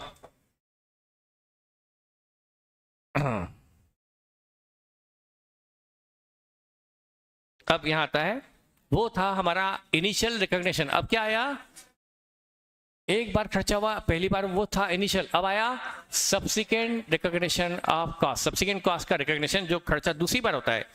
यदि असेट के पहली बार जो खर्चा वो तो हमने पढ़ लिया, बाद में खर्चा हुआ, यदि वो जो एक्सपेंसेस हुए उससे कोई कैपेसिटी नहीं बढ़ रही, कोई कैश फ्लो नहीं बढ़ रहा, वो खर्चा पीपी की कैपेसिटी को बनाए रखने के लिए है, उससे कोई कैपेसिटी नहीं बढ़ रही, कैश फ्लो नहीं बढ़ रहा, रेवेन्यू नहीं बढ़ रहा, सिर्फ कैपेसिटी रेवेन्यू मेंटेन है, तो वो खर्चा असेट को मेंटेन करने के लिए है, तो फिर वो खर्चा जाएगा प्रॉफिट एंड। तो यदि कोई डे टू डे खर्चा है, डे टू डे एक्सपेंसेस है जिससे कैपेसिटी मेंटेन हो रही है, तो वो खर्चा कहाँ जाएगा? प्रॉफिट एंड लॉस में जाएगा, उसको हम कैपिटलाइज नहीं करेंगे। लेकिन यदि उस एक्सपेंसेस से जो बाद में हो रहा है उससे पीपी की एफिशिएंसी बढ़ रही है, कैश फ्लो बढ़ रहा है, रेवेन्यूज बढ़ रहे हैं, प्रॉफिट बढ़ रहा है, तो उस केस सेल बढ़ रही है, तो उस केस में हम उस एक्सपेंस को कैपिटलाइज करेंगे, क्योंकि वो कैपेसिटी बढ़ा रहा है, रेवेन्यू बढ़ा रहा है, सेल बढ़ा रहा है, तो उसको हम करेंगे कैपिटलाइज। Is it clear? तीसरा है, ये तो हमने देखा इंक्रीज इन लाइफ, इससे लाइफ असेट की लाइफ बढ़ रही हो या एफिशिएंसी बढ़ रही हो, उसको हम, और लाइफ बढ़ेगी तो रेवेन्यू बढ़ेंगे, एफिशिएंसी बढ़ेगी तो रेवेन्यू बढ़ेंगे, उस केस में हम वो एक्सपेंसेस को कैपिटलाइज करेंगे। Is it clear? हमने मशीन का, मान लो मशीन में ऑयलिंग ग्रीसिंग किया, मशीन में ऑयलिंग ग्रीसिंग किया, तो इससे कैपेसिटी बढ़ेगी या मेंटेन रहेगी? तो फिर वो खर्चा कैपिटलाइज नहीं होगा, वो जाएगा प्रॉफिट एंड लॉस में। लेकिन मान लो हमने मशीन में कुछ एक नया पार्ट ऐड कर दिया, वो ऐड करते ही मशीन की लाइफ 2 साल बढ़ गई, तो वो पार्ट जो हमने ऐड किया उसको हम मशीन में जोड़ देंगे, मशीन की कॉस्ट में ऐड कर देंगे, उसको कैपिटलाइज कर देंगे। Is it clear? अब आता है मेजर रिप्लेसमेंट, पुराना एक पार्ट हटाकर नया पार्ट लगाना कहा जाता है मेजर रिप्लेसमेंट। जैसे कि एयरक्राफ्ट का एग्जांपल लिया था कि एयरक्राफ्ट में क्या करा आपने, जो सीट थी पुरानी वो सब निकाल कर नई सीट लगाई, तो ये क्या हो गया? Major replacement. यदि इस मेजर रिप्लेसमेंट से क्या करेंगे, मेजर रिप्लेसमेंट तो हम क्या करेंगे, पुरानी जो सीट्स हैं उसकी वैल्यू जुड़ी है पूरे एयरक्राफ्ट में, एयरक्राफ्ट की कॉस्ट में क्या जुड़ा है, पुरानी सीट्स की वैल्यू जुड़ी है, वो लेस कर देंगे, और जो नई सीट आई ऐड कर देंगे। Is it clear? मान लो उसका इंजन है, इंजन, उसमें 2 इंजन थे, मान लो एक इंजन हम हटा रहे हैं और नया इंजन डाल रहे हैं, एयरक्राफ्ट वही है, उसकी बॉडी वही है, लेकिन बॉडी की लाइफ आपको पता ही है, एयरक्राफ्ट की बॉडी की लाइफ ज़्यादा होती है पर इंजन की लाइफ, तो अब इंजन आप हटाकर नया इंजन लगा रहे हैं, तो पुराना इंजन की जो WDV है वो एयरक्राफ्ट में से लेस कर दो, और नया इंजन जो लगा रहे हो उसकी वैल्यू को वो कर दो, तो ये हो गया मेजर रिप्लेसमेंट। अब आता है, ये था सब्सिक्वेंट एक्सपेंस के बारे में। अब आता है मेजरमेंट ऑफ पीपी, मतलब वैल्यूएशन ऑफ पीपी, और वैल्यूएशन हमेशा होता है ईयर के एंड में, वैल्यूएशन हमेशा होता है on the date of balance sheet, valuation हमेशा बैलेंस शीट को होता है, वैल्यूएशन हमेशा बैलेंस शीट को होता है।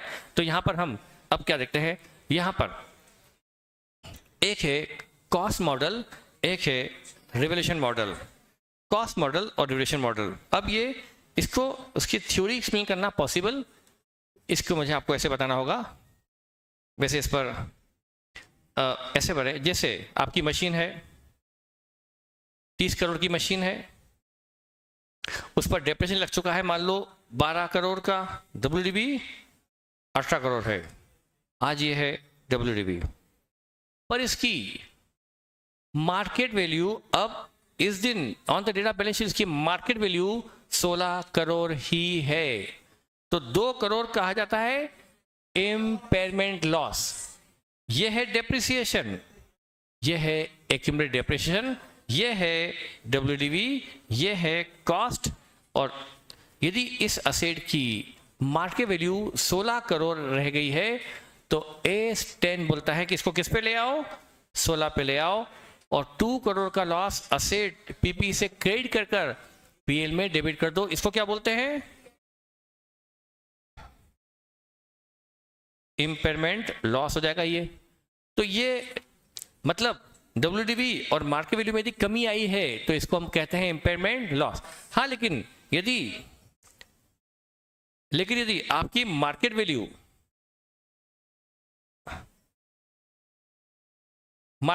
इसकी 19 करोड़ है, WDV 18 करोड़ है, पर मार्केट वैल्यू 19 है, तो there is no impairment loss. तो फिर आप इसको मार्केट वैल्यू पे लेके मत आओ, इसको 18 पर चलने दो, इसको 18 पे चलने दो।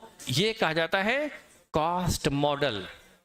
फिर से यदि इसकी वैल्यू 16 ले गई है तो 2 का लॉस बुक कर लो और मार्केट पे ले आओ, 2 करोड़ का इम्पेयरमेंट लॉस बुक करो और मार्केट पे ले आओ। लेकिन वैल्यू 19 हो गई है तो 18 ही चलने दो, कोई कुछ मत करो। तो यदि वैल्यू डाउन हो गई है तो हम इस वैल्यू को कंसीडर करते हैं, और वैल्यू बढ़ गई है तो उसको हम इग्नोर करते हैं, फिर हम इसको मार्केट प्राइस पर लेकर नहीं आते। ये है हमारा cost model. I hope clear होगा आपको। ये था कॉस्ट मॉडल। लेकिन एक होता है रिवैल्यूएशन मॉडल। ये आपका ऑप्शन है कि आप कौन सा मॉडल यूज करना चाहते हो। आप यदि कॉस्ट मॉडल यूज कर रहे हो तो फिर हमेशा आपको कॉस्ट मॉडल ही वापस यूज करना होगा। आप यदि यूज कर रहे हो रिवैल्यूएशन मॉडल तो आपको फिर हमेशा वही यूज करना होगा। रिवैल्यूएशन मॉडल वो सिंपल सी बात है, असेट है 30 करोड़ पर, डेप्रिसिएशन 12 करोड़, ये है कॉस्ट, ये है एक्यूमुलेटेड डेप्रिसिएशन, ये है WDV, ये है 18। अब यदि मार्केट 16 है तो 16 पे लाओ, और मार्केट ही 19 है तो 19 पे लाओ। ये है रिवैल्यूएशन मॉडल। मतलब यहां पर डिक्रीज को भी कंसिडर करते हैं और इंक्रीज को भी कंसिडर करते हैं। मतलब आपको इसमें असेट को रिवैल्यू करना है। असेट को हमेशा किस पे लेके आना है? पीपी को मार्केट वैल्यू पे लाना है। यदि आपकी असेट की WDV 18 करोड़ है और मार्केट वैल्यू 16 करोड़ है तो आपको क्या करना है? इसको 16 करोड़ पे लाना है। तो हम असेट पीपी को 2 करोड़ से क्रेडिट करेंगे और 2 करोड़ का लॉस P&L में डेबिट करेंगे। Is it clear? लेकिन ये असेट की वैल्यू बढ़ गई तो रिवैल्यूएशन मॉडल तो बोलता है कि रिवैल्यू करो, रिवैल्यू करो। तो उस केस में आपको 1 करोड़ पीपी में डेबिट करना पड़ेगा और रिवैल्यूएशन रिजर्व में क्रेडिट करना पड़ेगा। पीपी में डेबिट और रिवैल्यूएशन रिजर्व में 1 करोड़ क्रेडिट करना पड़ेगा। ये समझ में आया? तो कॉस्ट मॉडल में क्या, कॉस्ट और रिवैल्यूएशन मॉडल में क्या फर्क है? कॉस्ट मॉडल में वैल्यू कम हुई तो 2 करोड़ का इम्पेयरमेंट लॉस बुक करते हैं और असेट को मार्केट वैल्यू पे लाते हैं। डाउन हुई है तो, लेकिन वैल्यू बढ़ गई तो कॉस्ट मॉडल में कुछ नहीं करते, फिर उसको WDV पे चलने देंगे। लेकिन रिवैल्यूएशन मॉडल में बढ़ गई तो घट गई तो घटा के लाओ, बढ़ गई तो बढ़ा के लाओ, घट गई तो लॉस जाएगा PL में और प्रॉफिट हुआ तो प्रॉफिट जाएगा रिवैल्यूएशन रिजर्व में। Is it clear? तो ये 2 मॉडल होते हैं, कॉस्ट मॉडल और रिवैल्यूएशन मॉडल, जो हमें ईयर एंड में करने होते हैं। दोनों में से कोई एक मॉडल हम यूज करेंगे। ठीक है, तो ये था, ये उसका एग्जाम्पल है। मैं आपको, जिन्होंने ये अर्ली बर्ड बेच का ही है, यदि मैं बाकी सबको भेज दूंगा, जो बोस रिजल्ट बेच है, जो आप लोग हैं, मैं ये एज इट इज भेज दूंगा, तो इसके जो क्वेश्चन है ना वो आप कर लोगे तो आपको सारी चीजें, हर चीज को मैंने एग्जाम्पल से समझाया है। आपको हर चीज समझाइए, उसमें एग्जाम्पल उसके नीचे, मैं एग्जाम्पल करवा नहीं रहा हूँ, वो आप कर सकते हैं और इस चीजों को समझ सकते हैं। क्या है कॉस्ट मॉडल, क्या है रिवैल्यूएशन मॉडल, ये मैंने अच्छे से समझा रखा है, वो सब यहाँ पर लिखा हुआ है। अब यहाँ पर अब आता है revaluation of PP. Cost model मैंने समझा दिया कि हम क्या करते हैं, इम्पेयरमेंट लॉस बुक करते हैं। रिवैल्यू में डाउनफॉल है तो इम्पेयरमेंट लॉस बुक कर लेते हैं। अब आता है रिवैल्यूएशन ऑफ पीपी। प्लीज थोड़ा सा साइलेंस रिक्वायर्ड है, कुछ हल्ला ज्यादा हो रहा है, थोड़ा सा साइलेंस रिक्वायर्ड है। और ये अर्ली बर्ड वाले हल्ला ज्यादा कर रहे हैं क्योंकि वो ज्यादा एक्साइटेड है। तो ध्यान रखें, revaluation of PP, revaluation of PP, पहली बात तो यदि आप ध्यान रखें, आप यदि रिवैल्यूएशन कर रहे हैं तो जैसे आपको क्या करना पड़ेगा, रिवैल्यूएशन होना चाहिए category wise, class wise, category wise या क्लास वाइज होना चाहिए। यदि आपके यहाँ ऑफिस बिल्डिंग भी यहाँ पर, ऑफिस बिल्डिंग आपका A ऑफिस है, B ऑफिस है, C ऑफिस है, D ऑफिस है, 4 ऑफिस हैं, तो आपको ऐसा नहीं कर सकते कि A ऑफिस का रिवैल्यूएशन करा और बी का नहीं किया, क्या करना पड़ेगा? यदि आप रिवैल्यूएशन मॉडल यूज कर रहे हो तो चारों ऑफिस का पर आपको रिवैल्यूएशन करना होगा। Is it clear?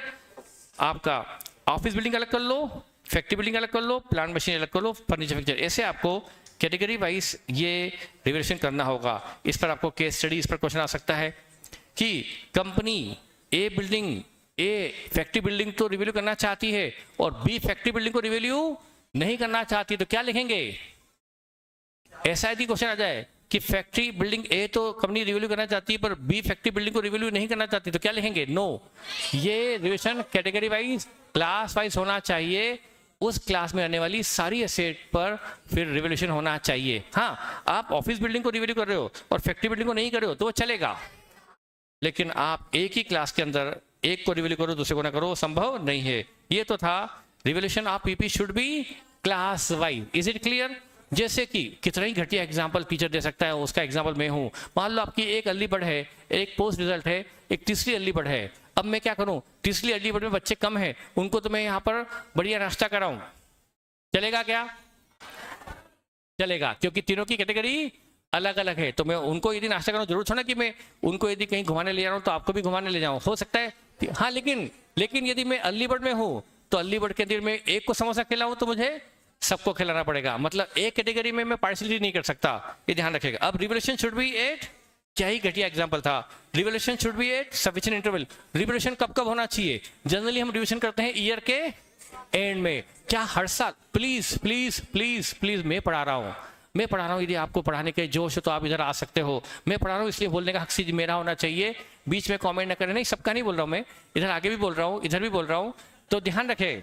यदि आगे मुझे लगा कि आप बोल रहे हो तो मैं सबको बोलूंगा भैया इधर ये आज ये रिविजन ये कराएंगे, मैं इधर कुर्सी लगा के बैठ जाऊंगा। सुनो, revaluation should be at sufficient interval. यदि किसी, ये भी केस स्टडी पे आया हुआ क्वेश्चन है, यदि किसी एसेट की वैल्यू में चेंजेस जल्दी जल्दी आते हैं, मतलब उसकी वैल्यू वोलेटाइल, मतलब फ्रीक्वेंट चेंजेस होते हैं, और दूसरा वो चेंजेस सिग्निफिकेंट होते हैं। वैल्यू यहां से यहां पहुंच जाती है, यहां से यहां पहुंच जाती है, वैल्यू में चेंजेस सिग्निफिकेंट है और वो वोलेटाइल है, ज्यादा जल्दी चेंजेस होते हैं और वैल्यू में चेंजेस सिग्निफिकेंट है, तो फिर हमें ईयरली बेसिस पर रिवैल्यूएशन करना चाहिए।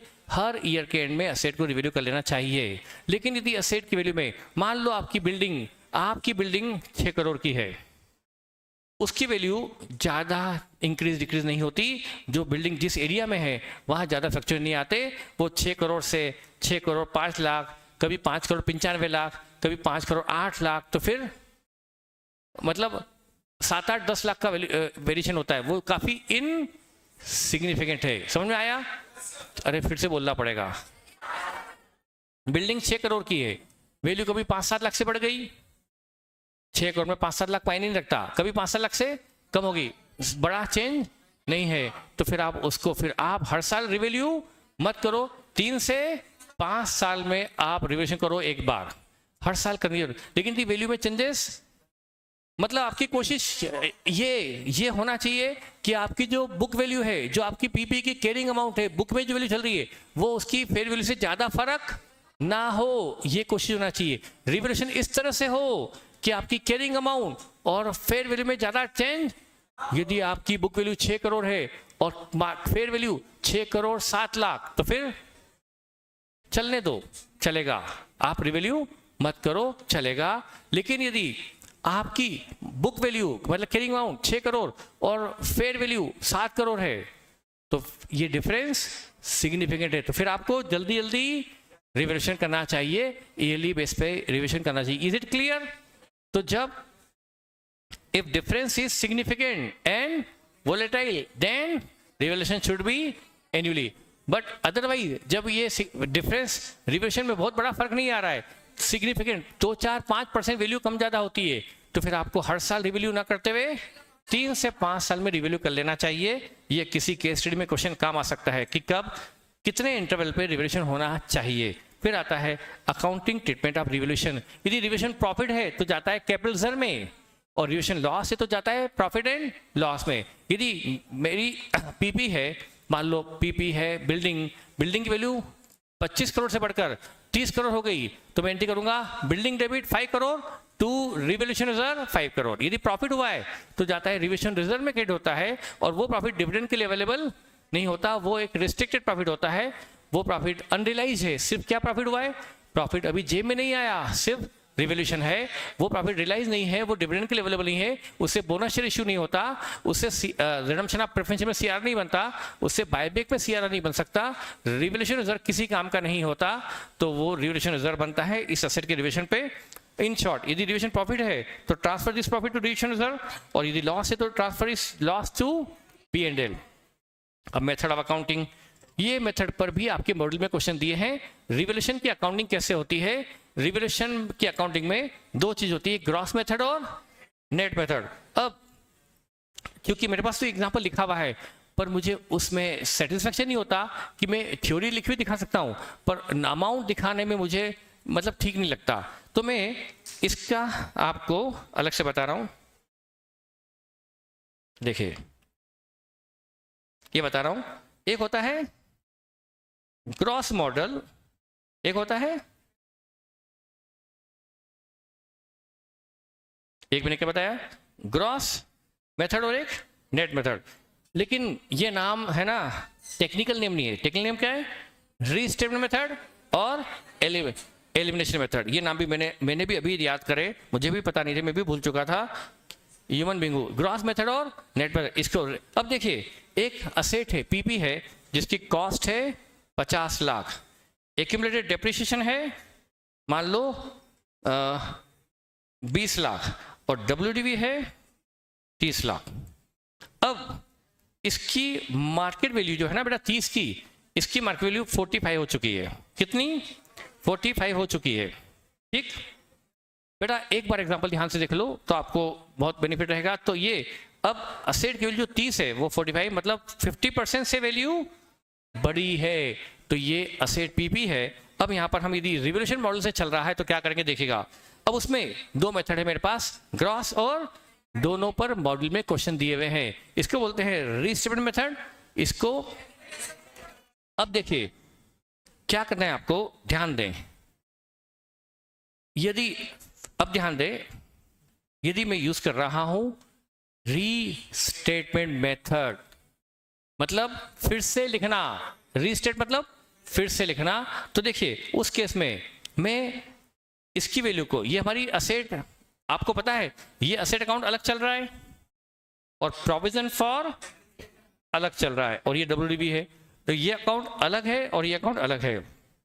क्योंकि वैल्यू 50% बड़ी है, आप क्या करो, पीपी जो 50 लाख पर है या 50 करोड़ पर है, जो भी 50 लाख पर है, उसकी वैल्यू को 50% से 75 से डेबिट कर दो, 25 से बढ़ा दो। आप इसकी वैल्यू भी 50% से बढ़ा दो, तो आपने पीपी को 50% से बढ़ा दिया। अब टू एक्यूमुलेटेड डेप्रिसिएशन भी 50% बढ़ा दो, 20 करोड़ को 20 लाख को ये भी बढ़ा दिया। टू कितना रिवोल्यूशन प्रॉफिट है, इसको डाल दो रिवोल्यूशन। तो आपने यहां पर क्या करा, असेट की कॉस्ट को 50% बढ़ाया, एक्यूमुलेटेड डेप्रिसिएशन को भी 50% बढ़ाया, और जो रिवोल्यूशन प्रॉफिट 15 करोड़ का है फाइनली, उसको आपने डाल दिया रिवोल्यूशन रिजर्व में। अब आपकी असेट किस पे दिखाई देगी, 75 पर, डेप्रिसिएशन 30 पर, और WDV देखो ये आ गई 45 आ गई। आप इस तरह से यदि अकाउंटिंग करते हो, इसको बोलते हैं ग्रॉस मेथड। असेट आज भी किस वैल्यू पर है, ग्रॉस वैल्यू पर है।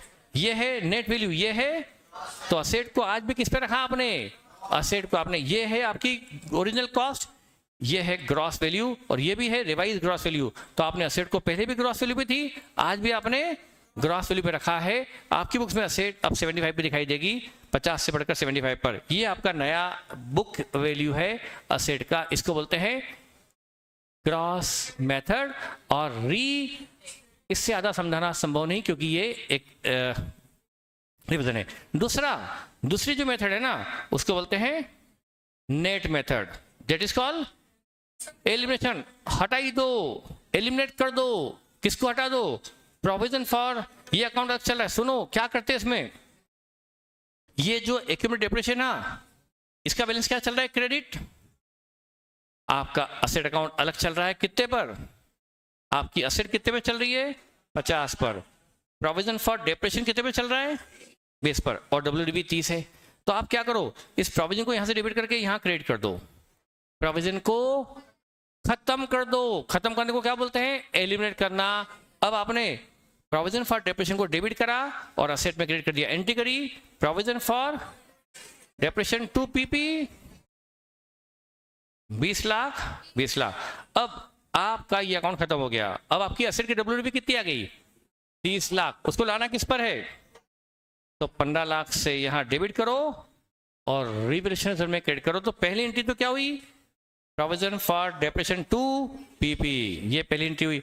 और दूसरी एंट्री होगी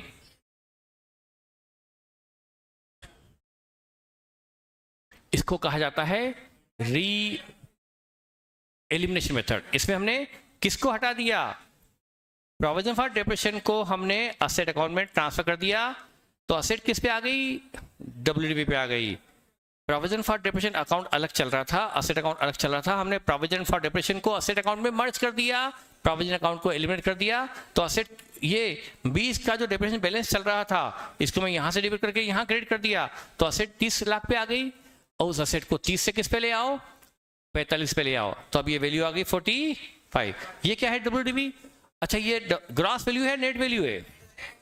और ये वाली कौन सी मेथड थी, इसमें असेट किस पे चल रही है, इसमें असेट किस पे चल रही है, ग्रॉस पर। इसमें असेट किस पे चल रही है, नेट पर। ये है ग्रॉस मेथड, ये थी नेट मेथड। मेरे ख्याल से समझ में आ गया होगा, क्योंकि ये क्रेज बेच है।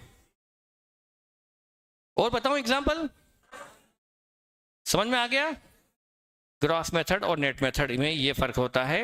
अब तो आपको जो भी मेथड कही जाए उस मेथड से क्वेश्चन करना है। अब रिवैल्यूएशन प्रॉफिट, अब देखो, अब इस पर भी केसेस दिए हुए हैं, फटाफट देख लेते हैं। इस पर भी केसेस बहुत इजी है, बहुत ही लॉजिकल है, कुछ भी रटने की जरूरत नहीं पड़ती। एक बार समझ में आ जाए तो आपको कभी भी दिक्कत नहीं आएगी, एक बार आप देख रहे समझ में आ जाएगा। और आपका समझा हुआ है revaluation profit but there was revaluation loss previously. अभी हमारे पास ये हो रहा है सेकंड टाइम रिवैल्यूएशन, वो हमने पढ़ा फर्स्ट टाइम रिवैल्यूएशन, अब पढ़ रहे सेकंड टाइम रिवैल्यूएशन। अब सेकंड माइंड में देखो, अभी हमारे पास प्रॉफिट है, पहले क्या था, और लॉस था तो कहां गया है, PL में। और बताएं, ये जो हम सब पढ़ने वाले, इसका पूरे में आगे जो पढ़ने वाले सब में ये इतिहास को पलटते हैं, इतिहास को बदल देते हैं। पहले हमने क्या मान लिया था, लॉस मान लिया था प्रीवियसली। अब क्या हो गया, फॉर एग्जाम्पल एक फिक्स्ड एसेट है जिसकी बुक वैल्यू 20 लाख है, उसको 24 लाख पे रिवैल्यू किया गया। कितने से वैल्यू बढ़ी, 4 लाख का अभी रिवैल्यूएशन प्रॉफिट है, पर पहले 3 लाख का लॉस था। अब देखो, ये तो तय है कि हमें बिल्डिंग को 4 से बढ़ाना है, ये तो डाउट नहीं कि बिल्डिंग को 20 से 24 पे लाना है। तो तय है रिवैल्यूएशन मॉडल में असेट को हम रिवैल्यू फिगर पे लेके आते हैं, बिल्डिंग को हमें 20 से 24 पे, तो ये तो तय है कि बिल्डिंग 4 से डिवाइड होगी। लेकिन पहले 3 का क्या था, तो हमें, और आज 4 का, ये दोनों को मर्ज कर देते हैं, पुराना और नया इतिहास को मिला देते हैं। तो पहले हम 3 का लॉस PL में डेबिट कर चुके थे, उससे प्रॉफिट, अब 4 का प्रॉफिट हो गया। तो अब आप क्या करना चाहिए, पूरा प्रॉफिट डाल दूं रिवैल्यूएशन रिजर्व में या 3 लाख का PL में डालूं। सुनो और समझो, ये मेथड, आप पहले 3 लाख का लॉस बुक कर चुके थे और उससे आप P&L डेबिट कर कर प्रॉफिट कम कर चुके थे, उसमें से कितना लॉस रिकवर हो गया, उधर 3 लाख का लॉस था पहले, अभी 4 लाख का, तो आपका 3 लाख का लॉस रिकवर हो गया कि नहीं हो गया। तो आप उस पुराने को बदलो, पुराने को हटा दो। तो 4 लाख के प्रॉफिट में से 3 लाख का प्रॉफिट तो कहां डालो, P&L में डालो। पहले 3 लाख का लॉस माना था, अब 3 लाख का प्रॉफिट मान लिया, वो बराबर हो गया। अब प्रॉफिट कितना बचा, उसको डाल दो रिवैल्यूएशन रिजर्व में। तो एंट्री होगी building debit 4 lakh, to P&L 3 lakh, to revaluation reserve 1 lakh. क्या याद आया, तो मतलब क्या हुआ, ये पुराने और नए को मर्ज करते हैं। बेटा ये समझो, ये प्रोस्पेक्टिव है या रेट्रोस्पेक्टिव, मतलब रेट्रोस्पेक्टिव चल रहा है, ये प्रोस्पेक्टिव नहीं है। यदि सिर्फ भविष्य की सोचते तो पुराना इतिहास भूलकर 4 लाख का प्रॉफिट बुक कर लेते, 4 लाख को डालते रिविजन रिजर्व में, पर नहीं, ये पुराने को भूल नहीं रहे हैं, पूरे क्वेश्चन में ये पुराने को भी ध्यान रखते हैं। ये मतलब रेट्रोस्पेक्टिव इफेक्ट की सोचते हैं। समझ में आया आपको। अब देखो दूसरा, 5.25 का लॉस था पहले, तो प्रॉफिट कितने से कम कर चुके थे? 5.25 से। उसमें से कितना प्रॉफिट, 5.25 का लॉस मान चुके थे, आज 5.25 का लॉस और 4 लाख का, तो ये लॉस कितना रिकवर हुआ? तो 4 लाख को मैं प्रॉफिट मानूं या उस लॉस को कम कर लूं? तो हमें उस 4 को रिविजन में नहीं डालना है, तो हम क्या करेंगे? Building to P&L। क्या समझ में आया? दूसरा है revision loss but there was revision profit previously. मतलब आपके दिमाग में एक बार चीज बैठ गई ना कि पुराने और नए को मर्ज करके अकाउंटिंग करनी है। पहले प्रीवियसली देयर वाज प्रॉफिट था, अभी रिविजन लॉस है, तो दोनों को कंबाइन करके सोचना पड़ता है यहाँ पर। जैसे कि WDV 30 लाख है, असेट की रिवाइज वैल्यू 25 लाख है, तो ये तो तय है कि हमें PP को 5 लाख से कम करना है। हर केस में PP 5 लाख से क्रेडिट तो होगी, पर बाकी चीज सोचनी है। अभी हमारा 5 लाख का लॉस है, पर पहले 350 का प्रॉफिट था, पहले 350 का प्रॉफिट था, तो वो प्रॉफिट कहाँ पड़ा हुआ है? रिवर्सल रिजर्व में पड़ा हुआ है। तो हम जो आज लॉस हो रहा है 5 लाख का, उसमें कितना लॉस? तो 350 का लॉस, तो इसी के लिए पड़े हुए रिवोल्यूशन रिजर्व से चार्ज कर लेंगे। तो हम 5 लाख के लॉस में से 350 का लॉस तो चार्ज करेंगे रिवोल्यूशन रिजर्व से। तो एंट्री होगी revaluation reserve debit 3.5 lakh, P&L debit 1.5 lakh, to PP 5 lakh. हम 5 लाख के लॉस में से 3.5 लाख का लॉस तो रिवोल्यूशन रिजर्व से चार्ज कर लेंगे, इस लॉस को पुराने प्रॉफिट से सेट अप कर लेंगे। क्या ही बहुत वही की वही चीज, वही की वही है। सिर्फ क्या हो रहा है, बस मतलब आपको प्रॉफिट, पहले प्रॉफिट था अभी लॉस है, या अभी लॉस है पहले प्रॉफिट था, दोनों में एक ही फंडा काम आ रहा है, पहले और अभी को मर्ज करके चलो। पहले 8 लाख का प्रॉफिट था और अभी 5 लाख का लॉस है, तो 8 लाख कहां पड़ा है? तो हमें 5 लाख का लॉस पूरा का पूरा हो जाएगा। तो एंट्री होगी revision reserve to fixed asset. बड़ा सिंपल है। Is it clear?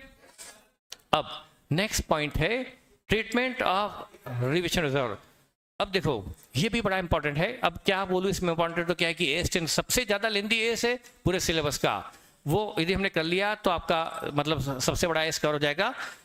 Revision reserve को मैंने बताया था आपको एक लॉजिक बताया था।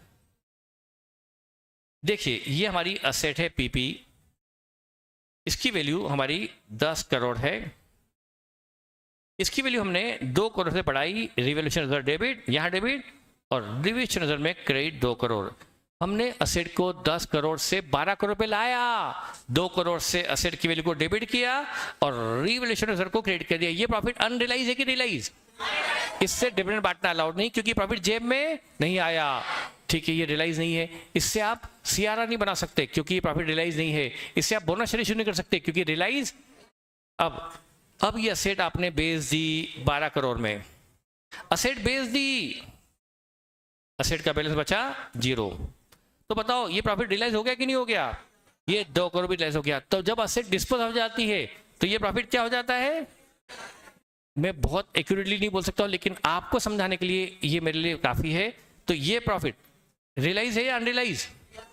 अब ये प्रॉफिट डिविडेंड के लिए मतलब बोनस शेयर के लिए अवेलेबल हो सकता है, तो इसको डाल दो जनरल रिजर्व में।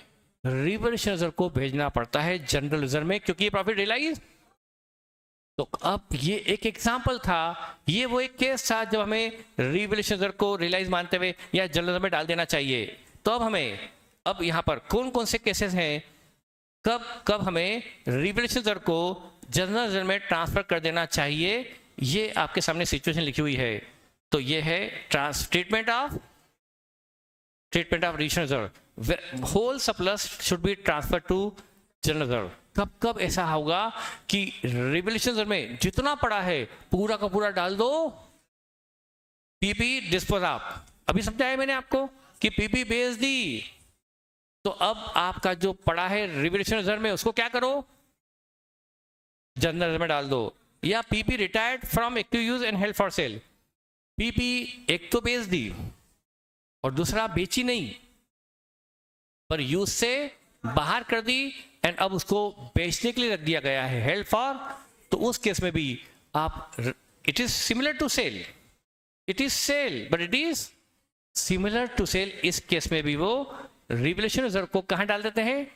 जनरल रिजर्व में डाल देते हैं। तो ये दो केसेस हैं जब आपको पूरा का पूरा रिवोल्यूशन रिजर्व जनरल रिजर्व में डाल देना चाहिए। दो केस कौन कौन से? असेट डिस्पोज्ड ऑफ, सोल्ड, दूसरा asset about to sold, sold and about to sold. Sold मतलब बेच दी और आपने निकाल कर अलग पटक दी, पर बेचने के लिए लग दी, तो it is about to sold.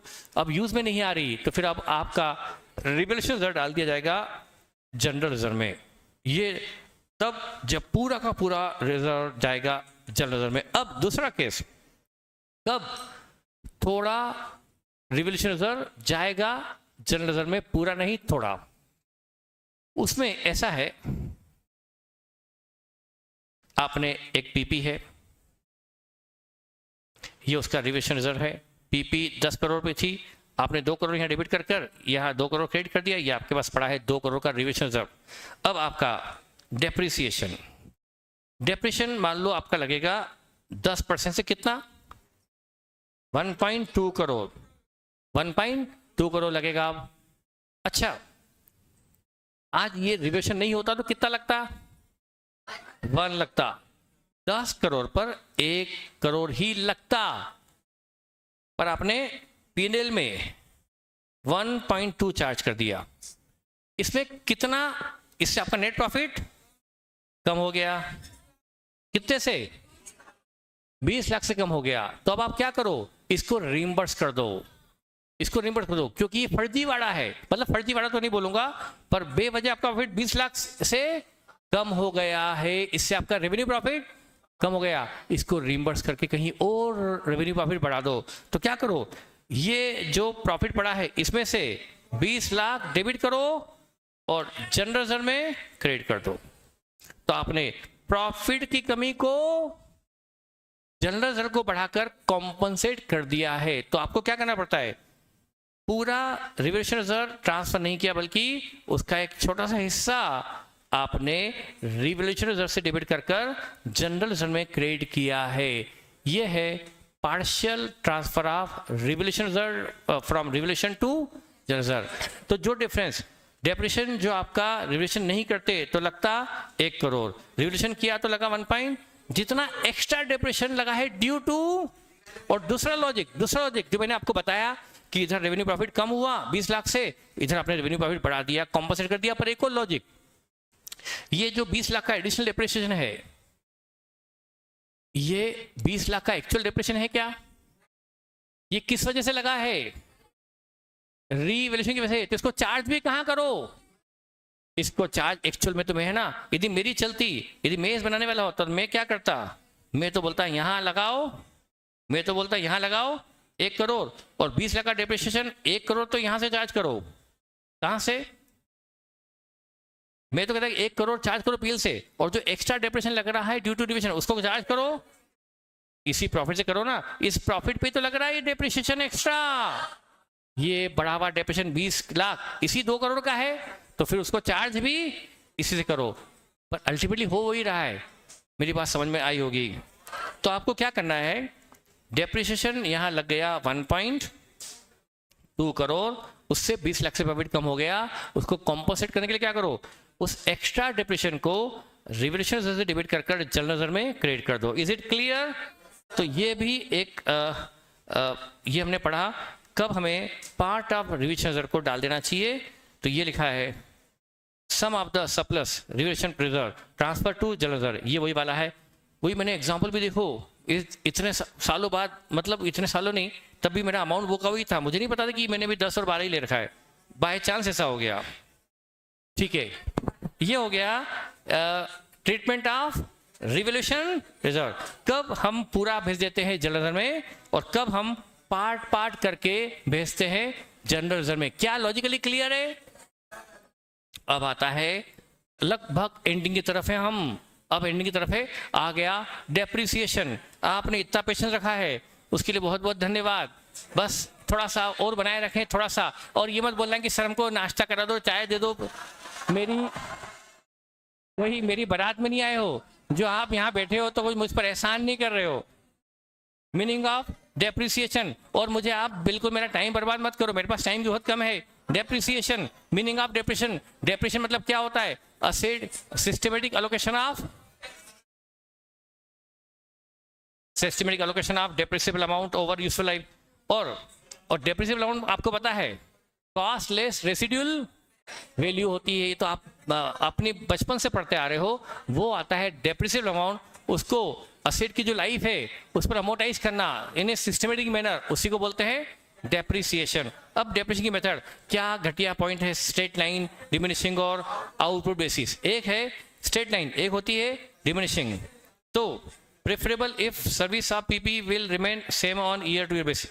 यदि असेट आपकी 10 करोड़ की है और लाइफ 10 साल, तो आप क्या करो, हर साल 1-1 करोड़ चार्ज करो। 10 करोड़ का 10%, 1 करोड़, फिर 10%, फिर 10%, फिर 10, हर साल एक जैसा। क्यों? क्योंकि बेनिफिट हर साल असेट एक जैसा प्रोडक्शन देती है। जब, मेरी बात सुनो, समझ रहे हो, लेकिन असेट पहले साल प्रोडक्शन ज्यादा देती है, फिर कम, फिर कम, फिर कम, फिर बहुत कम, तो फिर पहले साल डेप्रिसिएशन ज्यादा, फिर कम, फिर कम, फिर आप लगाओ WDV। WDV में समझ में आ गया? जब असेट से services year two year base पे यूनिफॉर्म मिलती हो, एक जैसी मिलती हो, तो आपको प्रेफर, इस पर केस स्टडी है, क्वेश्चन है कि कब स्ट्रेट लाइन प्रेफरेबल है और कब डिमिनिशिंग। तो यदि असेट से services year two year base पे सेम मिलने वाली है तो आपको यूज करना चाहिए स्ट्रेट लाइन मेथड डेप्रिसिएशन। लेकिन यदि असेट से सर्विसेज रिड्यूस होती जाए तो आपको फिर डिमिनिशिंग मेथड लगा देना चाहिए। और तीसरी है यूनिट और आउटपुट बेसिस पर भी लगता है, पर ये ज्यादा काम की चीज नहीं है। डेप्रिसिएशन कब से लगाना शुरू करो, ये बात आपको गलत पता थी, आपको गलत पता थी, आपको याद नहीं कि आपने इसमें जबरदस्त गलती की थी। पुट टू यूज बोलते थे, पुट टू यूज, नो पढ़ा था। अरे हाँ, अब आप महान मत बनो, महान मत बनो, मुझे पता है आपकी 11वीं 12वीं 13वीं सब पता है।